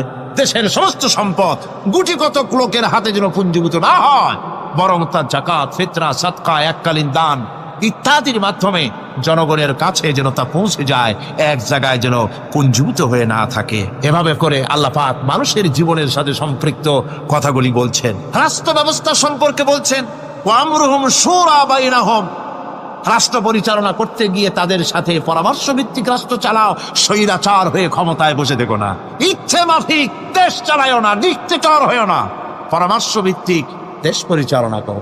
এভাবে করে আল্লাহ রাব্বুল আলামিন রাষ্ট্রপ্রধানকে বললেন, ওয়াশাবিরুহুম ফিল আমর, প্রত্যেকটি ব্যাপারে, রাষ্ট্রের সব ব্যাপারে তাদের সঙ্গে পরামর্শ করে নাও, পরামর্শ সবার সঙ্গে পরামর্শ করে পরামর্শের ভিত্তিতে কাজ করো, এমনি স্বৈরাচার হিসাবে কাজ করো না। কোরআন প্রবর্তিত সমাজ সকল নাগরিকের মৌলিক অধিকারের গ্যারান্টি দিয়েছে, জোরে কোন সুবহানাল্লাহ। এখন আমি যে কথাগুলি বলবো, এই কথাগুলি শুধু মুসলমানদের জন্য নয়, হিন্দু, মুসলমান, খ্রিস্টান, বৌদ্ধ, নারী, পুরুষ, সাদা, কালো, বর্ণ, ভাষা, দল, মত নির্বিশেষে সমস্ত মানুষের জন্য নাগরিক অধিকারের গ্যারান্টি দিচ্ছে কে? আল্লাহ পাক। জোরে বলেন, কে দিচ্ছেন? আল্লাহ পাক। আল্লাহ পাক জীবনের নিরাপত্তা দিচ্ছেন। কোরআনের আইন যদি চালু হয়, নাগরিকদের জীবনের নিরাপত্তা লাভ হবে। জোরে কোন সুবহানাল্লাহ। কিভাবে হবে? আল্লাহ রাব্বুল আলামিন বলেন, ওয়ালা তাকতুলুন নাফসাল্লাতী হারামাল্লাহু ইল্লা বিল হক। আল্লাহ পাক বলছেন, যে জীবনকে আল্লাহ হারাম সম্মানই করেছেন, ন্যায় ব্যতীত তাকে খবরদার হত্যা করো না। মানুষকে হত্যা করো না, খবরদার হত্যা করো না। আল্লাহ পাক হত্যা নিষিদ্ধ ঘোষণা করে দিলেন, আর বললেন, মান কাতালা নাফসান বিগাইরি নাফসিন আও ফাসাদিন ফাকান্নামা কাতালান নাস জামিআ। কেউ যদি কোন নরহত্যা এবং বিপর্যয় সৃষ্টি করে, কোন অপরাধ ছাড়া যদি কেউ কোন নির্দিষ্ট অভিযোগ, তাকে হত্যার শাস্তি দেওয়া যায় কোরআন অনুযায়ী, এরকম ছাড়া যদি অন্যায়ভাবে কেউ কাউকে হত্যা করে, তাহলে একটা লোক হত্যা করা নয়, একটা মানুষ হত্যা করার অর্থ হলো গোটা বিশ্বের সমস্ত মানুষকে হত্যা করা। কে বলছেন এ কথা? আল্লাহ পাক বলছেন। আর একটা মানুষকে যদি বাঁচায় দেওয়া যায়, তাহলে সে যেন গোটা পৃথিবীর সমস্ত মানুষকে বাঁচায় দিল। এ কথা কে বললেন? আল্লাহ সুবহানাহু ওয়া তাআলা বলেছেন। এরপরে নরহত্যা যারা করবে তাদের জন্য রয়েছে শাস্তি। কি শাস্তি? আল্লাহ পাক বলছেন, ওমাইয়াকতুল মুমিনান মুতাআম্মিদান ফাজাযাউহু জাহান্নামু খালিদান ফিহা وغضب الله ولعنه وأعد له عذابا عظيما। আল্লাহ পাক বলছেন, ওমাইয়াকতুল মুমিনান মুতাআম্মিদান, যে ব্যক্তি কোনো মুমিনকে ইচ্ছে করে হত্যা করলো, ফাজাযাউহু জাহান্নাম, তার শাস্তি কি? যারা বলেন শাস্তি কি? খালিদ, সেই জাহান্নামে চিরকাল তাকে থাকতে হবে। ওয়া গাদিবাল্লাহ ওয়া লানাহু, আর তার উপরে আল্লাহর গজব, আল্লাহর লানত, চিরকাল এই শাস্তি তাকে জাহান্নামে ভোগ করতে হবে। এই কথাগুলি না জানার কারণেই আজকে কলেজ বিশ্ববিদ্যালয়গুলিতে মানুষ হত্যা চলছে, পাখি হত্যার মতোই। ঠিক কিনা গণ? বিশ্ববিদ্যালয়গুলিতে, কলেজগুলিতে মায়ের কোল খালি করা হচ্ছে, পিতাকে কাঁদানো হচ্ছে। কত আশা করে ছেলে পাঠানো হয় কলেজ ইউনিভার্সিটিতে, আর সেখানে সামান্য নিজের দলের প্রাধান্য বিস্তার করার জন্য পরমা সহিষ্ণুতা নাই, সমানে হত্যা করা হচ্ছে। এভাবে হত্যা করা হচ্ছে রাজশাহীতে, হত্যা করা হচ্ছে ঢাকায়, চট্টগ্রামে, খুলনায়। আপনারা অবাক হবেন, খুলনায় যেভাবে হত্যা করলো একজন নেতৃস্থানীয় ব্যক্তি, যিনি খুলনায় গিয়ে বললেন, আমি লাশ চাই, লাশ। তার উপস্থিতিতে ইসলামী ছাত্র শিবিরের দৌলতপুর বিএল কলেজের জিএস আব্দুল হালিম মুন্সি মসজিদে নামাজ পড়তে গিয়েছে, সেই অবস্থায় তাকে মসজিদের ভিতরে গুলিবিদ্ধ করেছে। জান বাঁচাবার জন্য এই ছেলে পার্শ্ববর্তী পুকুরের মধ্যে ঝাঁপায় পড়েছে, সেখান থেকে তাকে টেনে তুলে তাকে কোপানো হচ্ছে। সে টানি টানি বলে চিল্লাচ্ছে। এই অবস্থায় মসজিদের সিঁড়ির উপরে কাত করে তাকে জমা করা হয়েছে।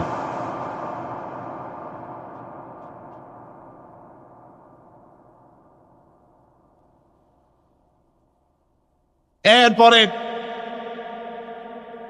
খুলনা আলিয়ার মাদ্রাসার ছাত্র, এতিম ছাত্র, দুপুর বেলায় খানা খেতে বসেছে, সেই খানা খাওয়া অবস্থায় তাকে গুলি করে ছোরা দিয়ে কুপিয়ে কুপিয়ে তাকে দুনিয়া থেকে বিদায় করা হয়েছে। এভাবে প্রতিটি শিক্ষাঙ্গনে এভাবে মানুষকে মারা হচ্ছে, ছাত্রদেরকে মারা হচ্ছে। যারা মারছে আমি তাদের উদ্দেশ্যে বলতে চাই, যারা তোমরা মানুষ হত্যা করতেছো, পাখির মতো শিকার করতেছো, মনে রেখো আল্লাহর বিচার দুই রকমের হয়। একটা হয় দুনিয়ায়, আর একটা হয় আখিরাত। দুনিয়ায় তুমি যার সন্তানকে হত্যা করেছো, যার সন্তানকে হত্যা করে যার মা বাপকে কাঁদায়েছো, দুনিয়ার শাস্তিটা এভাবে আল্লাহ তোমাকে দিবেন, তুমিও নিহত হবে। তুমি যাকে হত্যা করেছিলে তার মা বাপ যেমন কেঁদেছে, তোমার মা বাপও তেমন কাঁদবে। তুমি যদি কাউকে হত্যা করে তার স্ত্রীকে বিধবা করে থাকো, তোমাকেও আল্লাহ হত্যা করাবেন এবং তোমার স্ত্রীও বিধবা হবে।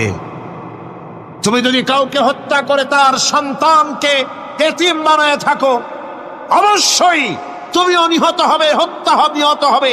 আর তোমার সন্তানেরা এতিম হয়ে কাঁদবে, ভিক্ষাও মিলবে না, আল্লাহ এমন করে ছাড়বে। অন্যদেরকে তুমি যদি একটা গুলি করে কারো বুককে ঝাঁঝরা করে থাকো, অসংখ্য গুলি তোমার বুকটাকে ঝাঁঝরা করবে। আল্লাহর কসম, যেভাবে মানুষ মেরেছো এইভাবে এর থেকে নৃশংসভাবে তুমিও মরবে, কোনো সন্দেহ না। আল্লাহর এই বিচার হবে। সুতরাং আল্লাহর এই বিচারের কথা কোরআন থেকে যারা জানে তারা সন্ত্রাস করে না। এই জন্য কলেজ বিশ্ববিদ্যালয় সমূহে সন্ত্রাস হয়, মাদ্রাসাগুলিতে সন্ত্রাস হয় না বললেই চলে। কথা কি ঠিক বললাম না বাড়ায় বললাম? সন্ত্রাসের কারণে টাইটেল মাদ্রাসা বন্ধ হয়েছে কয়টা বাংলাদেশে? ফাজেল মাদ্রাসা কয়টা? দাখিল কয়টা? ইল্লা মাশাআল্লাহ দুই একটা হতে পারে কোথাও, কিন্তু তা হয় না। কারণ মাদ্রাসায় এই সব কথা পড়ানো হয় যা আমি বললাম। কোরআন থেকে যে কথাগুলি বললাম এগুলি কোথায় পড়ানো হয়? আজকে যদি কলেজ বিশ্ববিদ্যালয় সমূহে কোরআন পড়ানো হতো, তাফসীর পড়ানো হতো, তাহলে বিশ্ববিদ্যালয় থেকে রবীন্দ্রনাথ আর সূর্য সেনের পা চাটা উলামা বের হতো না, শহীদ তিলকির বেরিয়ে আসতো, টিপু সুলতান বেরিয়ে আসতো, সালাউদ্দিন আইয়ুবী বেরিয়ে আসতো। দুর্ভাগ্যজনক আজ কলেজ বিশ্ববিদ্যালয়গুলিতে আল্লাহর কোরআন পড়ানো হয় না বলে আমাদের পাঠানো সোনার টুকরা ছেলেগুলি কয়লার টুকরা হয়ে ফিরে আসতেছে। বন্ধুগণ, জীবনের নিরাপত্তা দিচ্ছেন আল্লাহ পাক। কোরআনের আইন চালু হলে মানুষকে হত্যা করা হবে না, কেউ কাউকে মারতে পারবে না, মারলে তাকেও নিহত হত্যা করা অবশ্যই হবে। সম্পদের নিরাপত্তা দিচ্ছেন আল্লাহ, গ্যারান্টি। হিন্দু হোক মুসলমান হোক সকলের সম্পদের গ্যারান্টি মিলবে, কেউ কারো সম্পদকে হরণ করবে না, গসব করবে না। কোরআন বলছে ওয়ালা তাকুলু আমওয়ালাকুম বাইনাকুম বিল বাতিল, পরস্পরের সম্পদকে অবৈধভাবে ভক্ষণ করো না। সম্মানের নিরাপত্তা হচ্ছে ইসলামী সমাজ চালু হয়ে গেলে আল্লাহ রাব্বুল আলামিন সম্মানের নিরাপত্তা দিবেন প্রত্যেক নাগরিকের। আল্লাহ পাক বলছেন ইয়া আইয়ুহাল্লাযীনা আমানু লা ইয়াসখার কওমুম মিন কওমিন, হে বিশ্বাসীরা তোমরা এক গোত্র আর এক গোত্রকে ঠাট্টা করো না। চাষিরা তাঁতিদেরকে গালি দিও না, তাঁতিরা চাষিদেরকে জেলেদেরকে গালি দিও না। এক গোত্র আর এক গোত্রকে ঠাট্টা করো না, বিদ্রুপ করো না। ওয়ালা তালমিজু আনফুসাকুম ওয়ালা তানাবাজু বিল আলকাব, একে অপরের দোষ গেয়ে বেরিও না, একে অপরকে খারাপ নামে ডেকো না, একে অপরের কুৎসা রটনা করো না। আল্লাহ নিষেধ করেছেন। ইসলামী সমাজ হলে পরে মানুষ সব দিক থেকেই নিরাপত্তা পাবে, গ্যারান্টি পাবে, ব্যক্তি স্বাতন্ত্র্যের প্রাইভেসির নিরাপত্তা পাবে। কারো ঘরের মধ্যে কেউ হঠাৎ করে ঢুকবে না, অর্ডার নিয়ে ঢুকতে হবে, পারমিশন নিয়ে ঢুকতে হবে। আল্লাহ পাক বলেছেন লা তাদখুলু বুয়ুতান গায়রা বুয়ুতিকুম হাত্তা তাস্তানিসু ওয়া তুসাল্লিমু আলা আহলিহা, অন্যের ঘরের মধ্যে পারমিশন ব্যতিরেকে প্রবেশ করো না। আগে সালাম দাও, পারমিশন নাও, তারপরে ঢোকো। যদি জবাব না আসে চলে যাও, বেরিয়ে যাও, এটা তোমার জন্য কল্যাণকর হবে। তারপরে ইচ্ছে মতো ধর্ম পালনের নিরাপত্তা পাওয়া যাবে ইসলামী সমাজে। কাউকে বাধ্য করা হবে না ইসলাম কবুল করার জন্য, বা অন্য ধর্ম কবুল করার জন্য কাউকে বাধ্য করা হবে না। কোরআনে কারীম বলছে লা ইকরাহা ফিদ্দিন, ধর্মের ব্যাপারে কোনো বাড়াবাড়ি করা যাবে না, কারো উপরে কোনো ধর্মমত চাপিয়ে দেওয়া যাবে না। যার ইচ্ছে তার ইচ্ছে মতো স্বাধীনভাবে তার ধর্মকর্ম পালন সে করতে পারবে। এই ধর্ম পালনের কথা বলতে এসে আমার মনে পড়লো এবছরের হিন্দুদের দুর্গাপূজার কথা। আপনারা বলতে পারেন যে কি এর মধ্যে কি ঢুকাই দিলেন? ঠিকই ঢুকাইছে। আমি বুঝি না যে কেমন ধর্ম। আপনারা আমারে কন, দেশের প্রধান বিরোধী দল তারা যদি বলে যে আমাদের এই দাবি যদি সরকার না মানে, তাহলে 1 বছরের ভেতরে আমার দলে যত লোক আছো কেউ জুমার নামাজ পড়বা না, তাহলে তাদের দলের লোকেরা তা কি মানবে? মানবে? বিএনপি যদি বলে, সরকারে যারা আছে, যে আমাদের এই সমস্ত কথা যদি বিরোধী দল না মানে, তাহলে আমার দলের কোনো লোক ঈদের নামাজ পড়বে না, শুনবে কেউ? শুনবে না। আমার ভাইরা, কোরআনে কারিমের আলোচনা শেষ দিকে এসেছে। আমরা মোনাজাত করব। এখন মোনাজাতের জন্য দাঁড়ানো ভাইয়েরা এক মুহূর্তে বসে পড়ুন। আজকে আপনাদের জন্য দারুণ সুখবর আছে। আজ কোরআনে কারিমের আলোচনা শুনে, কোরআনে কারিমের প্রতি মুগ্ধ হয়ে, ইসলামের আদর্শ উদ্বুদ্ধ হয়ে 5 জন অমুসলিম ভাই ইসলাম কবুল করতে এসেছে।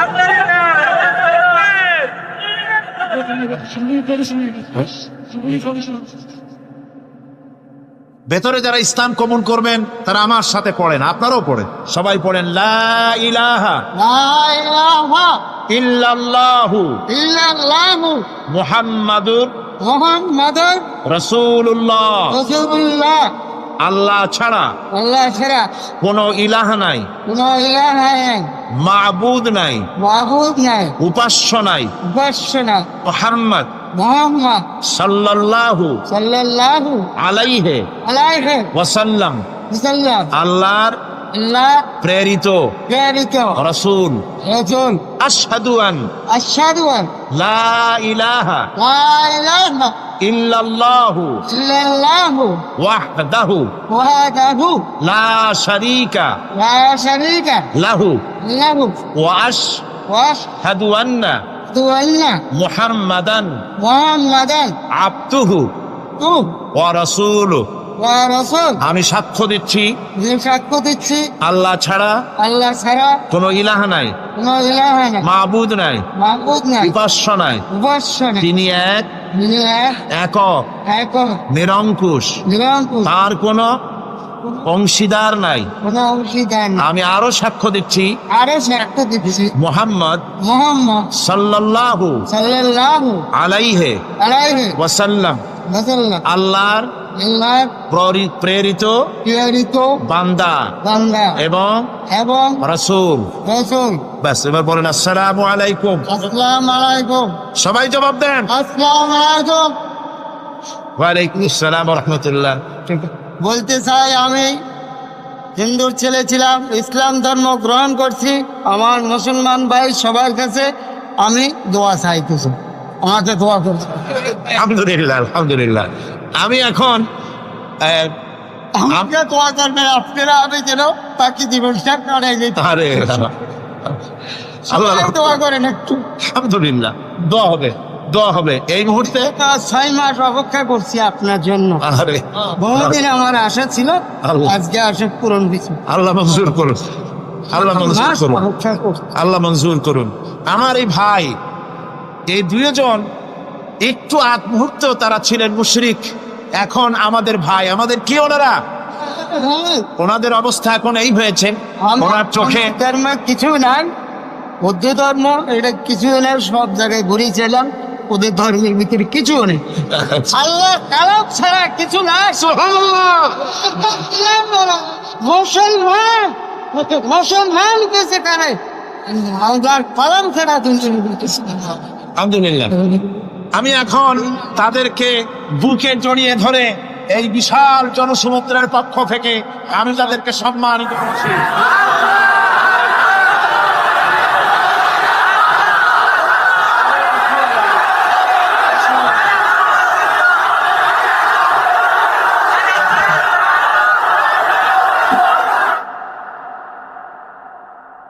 আমরা মুনাজাত করব, আল্লাহর কাছে দোয়া করব। আল্লাহুম্মা আমিন। ربنا ظلمنا أنفسنا وإن لم تغفر لنا وترحمنا لنكونن من الخاسرين آمين ربنا لا تزغ قلوبنا بعد إذ هديتنا وهب لنا من لدنك رحمة إنك أنت الوهاب رب العالمين দীর্ঘ রজনী পর্যন্ত তোমার বান্দারা লক্ষ লক্ষ মানুষ কোরআনে কারীমের কথা শুনেছে, তোমার হাবিবের কথা শুনেছে। আয় আল্লাহ তাআলা, তুমি দয়া করে মেহেরবানি করে তেলাওয়াত এবং দরুদ ও সালামের সওয়াব রাসূল করিম সাল্লাল্লাহু আলাইহি ওয়াসাল্লামের রূহ মুবারকে পৌঁছে দাও। ربنا تقبل منا إنك أنت السميع العليم وتب علينا إنك أنت التواب الرحيم سبحان ربك رب العزة عما يصفون وسلام على المرسلين الحمد لله رب العالمين واجعل آخر كلمة عند الموت لا إله إلا الله محمد رسول الله السلام عليكم ورحمة الله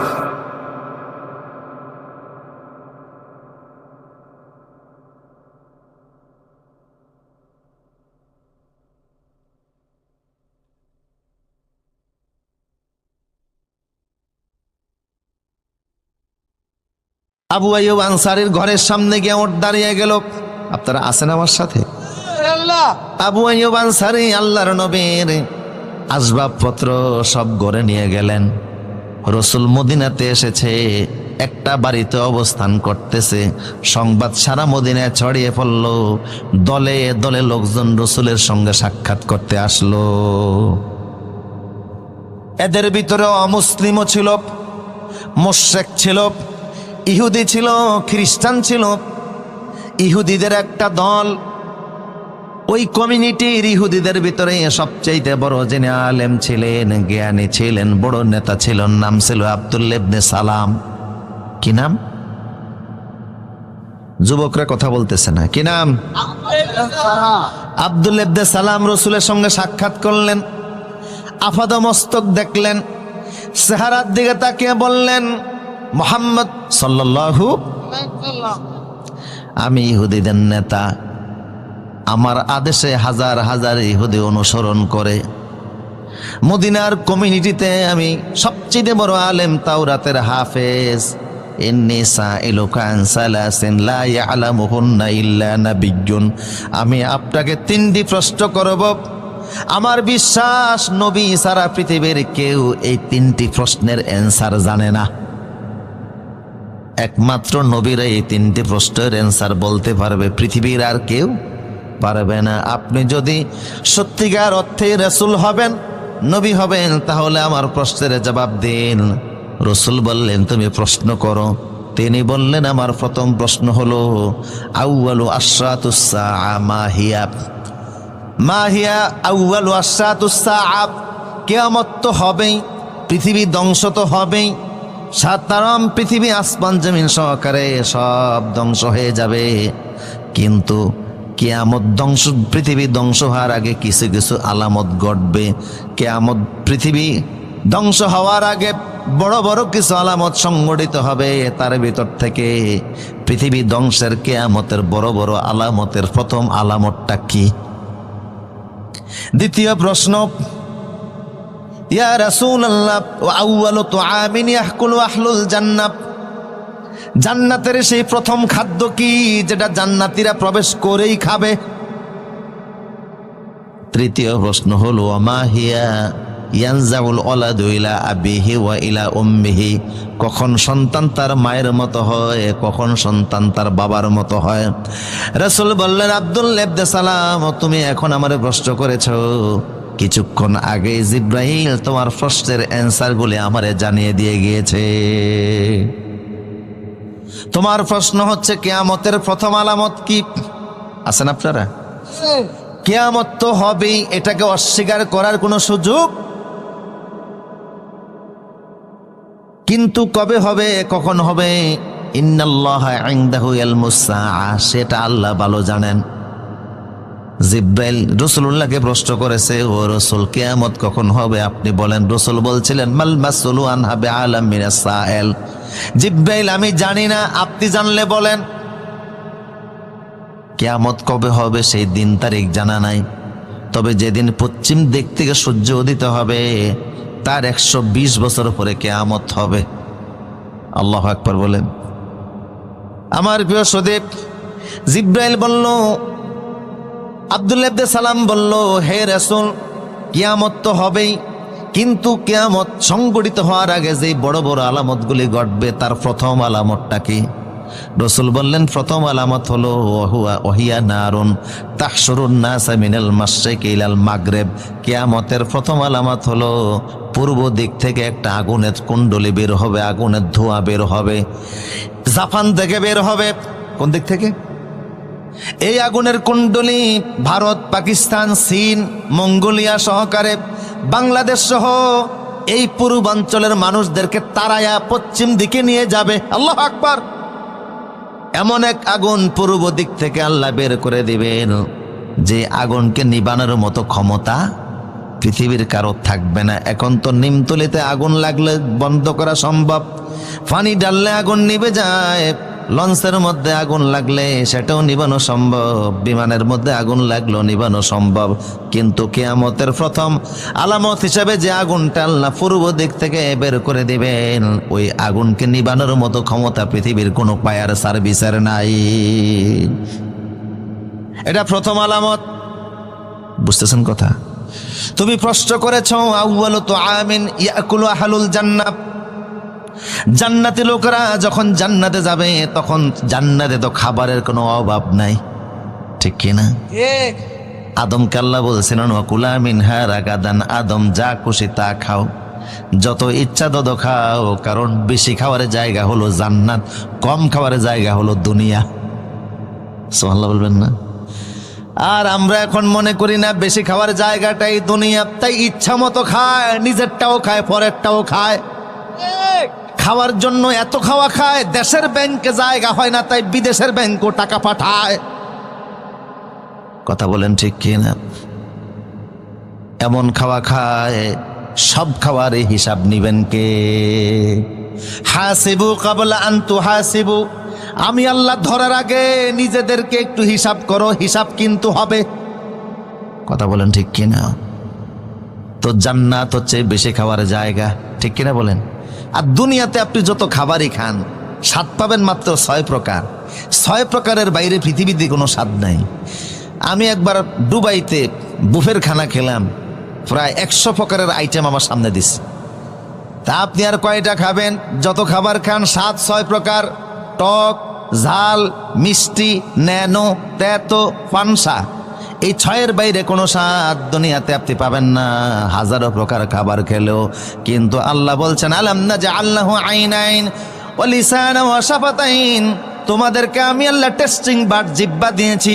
এই জিহ্বার মধ্যে স্বাদ দেওয়ার জন্য 10,000 সেল আছে। দুনিয়াতে পাইলেন মাত্র 6 প্রকার, বাকি যত স্বাদ আছে 9,994 প্রকার স্বাদ আল্লাহ জান্নাতে দান করে দিবে। আমরা বেশি খাই অবশ্য নিজের বাড়িতে না, আরেকজনের বাড়িতে, ঠিক কিনা বলেন?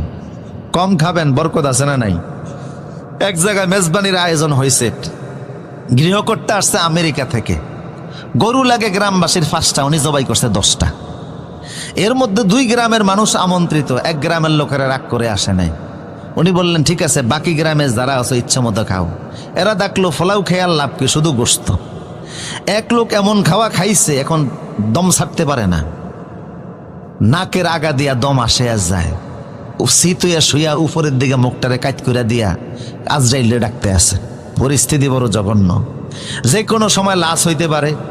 লোকজন বলল, জমিদার সাহেব আপনি যে আয়োজন করছেন, এত সম্মানের চাইতে আরো তো বেজ্জিত হওয়ার সম্ভাবনা বেশি। এই লোক যদি এখন মারা যায়, পত্র পত্রিকায়, ফেসবুকে আপনার বিরুদ্ধে কথা উঠবে, তাড়াতাড়ি এরে সুস্থ করেন। উনি ডাক্তার ডেকে আনলেন, ডাক্তার ও চেহারা দেখা কয়, বুঝতে পারছি একটু বেশি খেয়েছি আর কি, সমস্যা নাই, মাত্র 5 মিনিটের কাজ। আমি একটা ট্যাবলেট বানাইছি, তুমি যদি এটা গিলে ফেলো 5 মিনিটের মধ্যে ফ্যাট ক্লিয়ার হয়ে যাবে। উনি কয়, ডাক্তার আমাদের কোনো আক্কল আছে? এত বড় ট্যাবলেটটা খাইতে ফেললে আমি তো গোশত আরেক টুকরে খাইতাম। হযরতে ওমর মদিনাতে একজন ডাক্তার গিয়েছিল, মিশরের বাচ্চা মুকাউকাস মদিনাতে ডাক্তার পাঠাইছে। মদিনার মুসলমানদের চিকিৎসার জন্য 6 মাস চেম্বার খুলে ডাক্তার বসেছিল, কোনো রুগী তালাশ করে পায় নাই। ওমরকে বলল, ওমর, তোমাদের মদিনার মুসলমানরা কেউ অসুস্থ হয় না? ওমর বলল, শোনো, আমরা সেই জাতি যারা রসুলের সুন্নত তরিকায় খাবার খাই। লা নাকুলু হাত্তা নাজুয়া, আমরা খিদা না লাগলে খাই না, আবার খিদা থাকতে থাকতে খাবার পরিহার করি। রসুলের সুন্নত অনুযায়ী খাবার খেলে কঠিন রোগে আক্রান্ত হওয়ার কোনো সম্ভাবনা নাই। আমার প্রিয় সদে, কষ্ট হচ্ছে নাকি আপনাদের? আব্দুল্লাহ ইবনে সালাম, তুমি প্রশ্ন করেছো জান্নাতীদের প্রথম খাদ্য কি হবে? জান্নাতেতে কোনো খাবারের অভাব নাই, কিছু খাবার হবে ও উতুবি মুতাশাবিহা, দুনিয়ার খাবারের মতো কিছু খাবার থাকবে, দেখলে চিনা যাবে এটা দুনিয়াতেও খাইছি।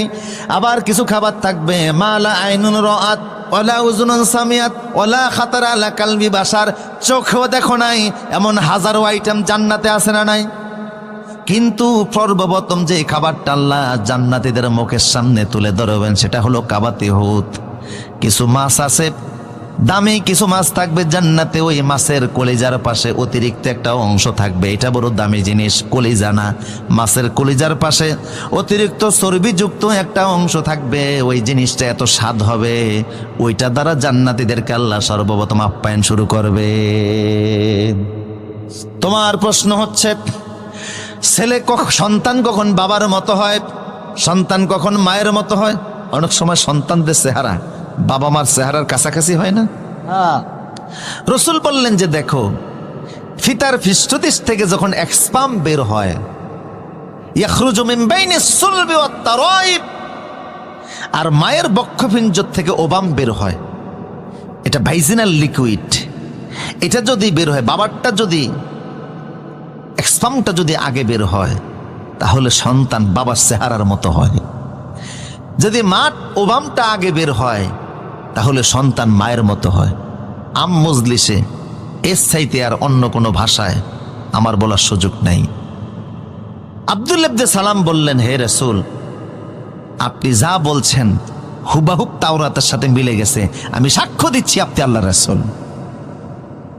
হাত ইয়াদাক, আপনার হাত আগে দেন, আমারে পড়েন, আশহাদু আল্লা ইলাহা ইল্লাল্লাহু ওয়াহদাহু লা শারীকা লাহু ওয়া আশহাদু আন্না মুহাম্মাদান আবদুহু ওয়া রাসূলুহু। কালেমা পড়ে তিনি মুসলমান হয়ে গেলেন। বললেন, হে রাসূল, আমি যে মুসলমান হয়ে গেলাম, আমি আগের থেকেই জানি যে আপনি আল্লাহর রাসূল। শুধু আমি নই, তামাম মদিনাতে এমন কোন ইহুদি নাই যে আপনারে চিনে না, কারণ তাওরাতে, ইনজিলে, আসমানি কিতাবে আপনার হুবাহুব যা বর্ণনা হয়েছে বাস্তব মুহাম্মদ। ইহুদিরা রসুলকে কেমন চিনা চিনতো, আমার সাবজেক্ট খুব গুরুত্বপূর্ণ, তারপরে লোভ সামলাতে পারতেছেন। একটা হাদিস শোনাচ্ছি আপনাদেরকে, কষ্ট হচ্ছে মনে হয় আপনাদের। রাসূল সাল্লাল্লাহু আলাইহি ওয়াসাল্লাম যখন খাইবার বিজয় করলেন, খাইবার মদিনা থেকে প্রায় 70 কিলোমিটার দূর। খাইবার বিজয়ের পরে গনিমতের মাল হিসাবে যত সম্পদ, নারী আর শিশু মুসলমানদের হাতে আসলো, এগুলি বন্টিত হয়ে গেল। এর মধ্যে কিছু নারীরা ছিল, তারাও সাহাবীদের মাঝে বন্টিত হলো। আপনারা বুঝতেছেন কথা? তার মধ্যে একজন নারী হযরতে সাফিয়া রাদিয়াল্লাহু তাআলা আনহা, তিনি আমাদের আম্মা জান উম্মুল মুমিনিন, তিনি হযরত দাহিয়া কালবির ভাগে পড়ছেন। হযরতে সাফিয়া রাসূলুল্লাহর কাছে প্রস্তাব পাঠালেন যে আমরা এখন পরাজিত, আমার বাপ দাদা আপনার হাতে মারা গেছে, গোটা খাইবার কমিউনিটি আপনার হাতে চলে গেছে, ধন সম্পদ যা পাইছেন সব ভাগ কইরা নিছেন, কোনো আপত্তি নাই, কিন্তু আমি একজন নারী, সাধারণ নারী না। আমার বাবা হচ্ছে হুয়াই ইবনে আখতাব, যিনি গোটা ইহুদিদের নেতা, প্রেসিডেন্ট এই এলাকার। আমি হারুন নবীর বংশধর, মুসা আলাইহিস সালামের বড় ভাই হারুনের বংশধর আমি। কাজে আমারে যাত্রার কাছে তো আপনি বিয়ে দিতে পারেন না। বিয়ের ক্ষেত্রে আপনার নিয়ম অনুযায়ী একটা তরিকা আছে, একটা সমতা আছে, আছে না নাই? সমতা নাই বিদায় আজকে আমাদের দেশে ডিভোর্সের সংখ্যা বাড়তেছে। অপরিপক্ক বয়সে ছেলে মেয়ে প্রেম করে এমন এক জায়গায় চলে যায়, বাবাও অনেক সময় লোক লজ্জায় শরমে পরিচয় পর্যন্ত দিতে পারেন, এরকম আছে না নাই? মেয়েটাকে বাবা যেই পরিবেশে বড় করলেন, শিক্ষা দিলেন, মানুষ করলেন, স্বামীর সংসারে গিয়ে যদি ওই রকম না পায়, অশান্তি আছে না নাই? শেষ পর্যন্ত জীবনও শেষ করে দেয়। ইসলামে বিয়ের সমতা আছে, আপনি আমারে বিয়ে করুন ইয়া রাসূলুল্লাহ, অন্য কাউকে দিয়েন না। রসুল দেখলেন ঠিকই তো, মেয়েটা উচ্চ বংশের মেয়ে, হারুন নবীর বংশধর, নেতার মেয়ে। রসুল সাফিয়াকে আজাদ করে নিজে বিবাহ করলেন। বাসর করে যখন রসুলুল্লাহ গেলেন, আল্লাহর নবী তাকিয়ে দেখে হযরত সাফিয়ার গালের মধ্যে 5 আঙ্গুলের দাগ। রসুল বললেন, সাফিয়া রে, তোমার গালের মধ্যে এত জোরে কে মেরেছে? 5 আঙ্গুলের দাগ লেগে আছে। সাফিয়া বললে, রাসূলুল্লাহ, আজকে সকালবেলা খাইবার আপনারা বিজয় করেছেন, গতকাল রাতে আমি আমার পূর্বের স্বামী ইহুদি স্বামীর সঙ্গে ঘুমিয়েছিলাম। রাত যখন গভীর হয়ে গেল আমি একটা স্বপ্ন দেখলাম। কি স্বপ্ন দেখেছ? স্বপ্নের কথা বলতেই স্বামী আমার গালে থাপ্পড় লাগিয়েছিল। কি এমন স্বপ্ন দেখলা যে তোমার স্বামী তোমাকে থাপ্পড়ে দিল? সাফিয়া বলছে রাদিয়াল্লাহু তাআলা আনহা, ইয়া রাসূলুল্লাহ, আমি স্বপ্নের মধ্যে দেখি আকাশের চাঁদ নামতে নামতে, আকাশ থেকে চাঁদটা নামতে নামতে আমার ডান কোলের মধ্যে চলে এসেছে। আমি এই স্বপ্ন দেখার পরে ঘুম থেকে জেগে গেলাম। আচমকা আমার ঘুম ভেঙে গেল। স্বামীকে ডেকে বলছে, স্বামী রে, কি স্বপ্ন দেখলাম? আকাশের চাঁদ আমার কোলের মধ্যে চলে এসেছে। স্বামীর শরীরে যেই পরিমাণ শক্তি ছিল, সমস্ত শক্তি একত্রিত করে আমার ডান গালে 5 আঙ্গুল দিয়ে একটা থাপ্পড় বসিয়ে দিয়ে বলল, আহারে, তোর নিয়ে আমার দুঃখ হয়, তুই তো আমার থাকবি না, তুই অচিরেই মুহাম্মদের স্ত্রী হয়ে যাবি। আমার ইহুদি স্বামী সেও বুঝতে পেরেছে এই চাঁদ পৃথিবীর আর কেউ হতে পারে না, এই চাঁদ হচ্ছে মুহাম্মদ সাল্লাল্লাহু আলাইহি সাল্লাম। আল্লাহু আকবার। ইয়ারিফুনাহু কামা ইয়ারিফুনা আবনাআহুম। ওরা ওদের সন্তানদেরকে এতটা চিনতো না, আপনি যে রাসূল তারা এইভাবে জানতো। বুঝতেছেন কিনা? প্রসূতি আব্দুল ইবনে সালাম বলছে, আপনি যে আল্লাহর রাসূল ওরা ভালো করে জানেন, কিন্তু ওরা গাদ্দারি করে, এদের পুরানো রীতি, ঠিক কিনা বলেন? এরা একদিনে পৃথিবীর 112 জন নবীকে হত্যা করেছে। এই ইহুদি জাত, পৃথিবীর এমন কোনো মানুষ নাই, এমন কোনো যুগ নেই যেই যুগে মানুষকে কষ্ট দেয় নাই। আজকের পৃথিবীতে এরা সবচেয়ে বেশি অশান্তির কারণ। ইউক্রেনে হামলা হয়েছে, আমি যুদ্ধ বন্ধ হইতে দোয়া করি নাই। এর আগে ইরাকে হামলা হয়েছে, দোয়া করছি। কথা কোন ঠিক কিনা? আফগানে হামলা হয়েছে, দোয়া করছি। কারণ ইউক্রেনের মূলত যুদ্ধ ইহুদি আর নাস্তিকদের যুদ্ধ। কথা বলেন ঠিক কিনা? 1991 সালে মার্কিন যুক্তরাষ্ট্রে একজন নাগরিক একটা বিড়ালকে হত্যা করেছিল। সেই অপরাধে ওই নাগরিকের বিরুদ্ধে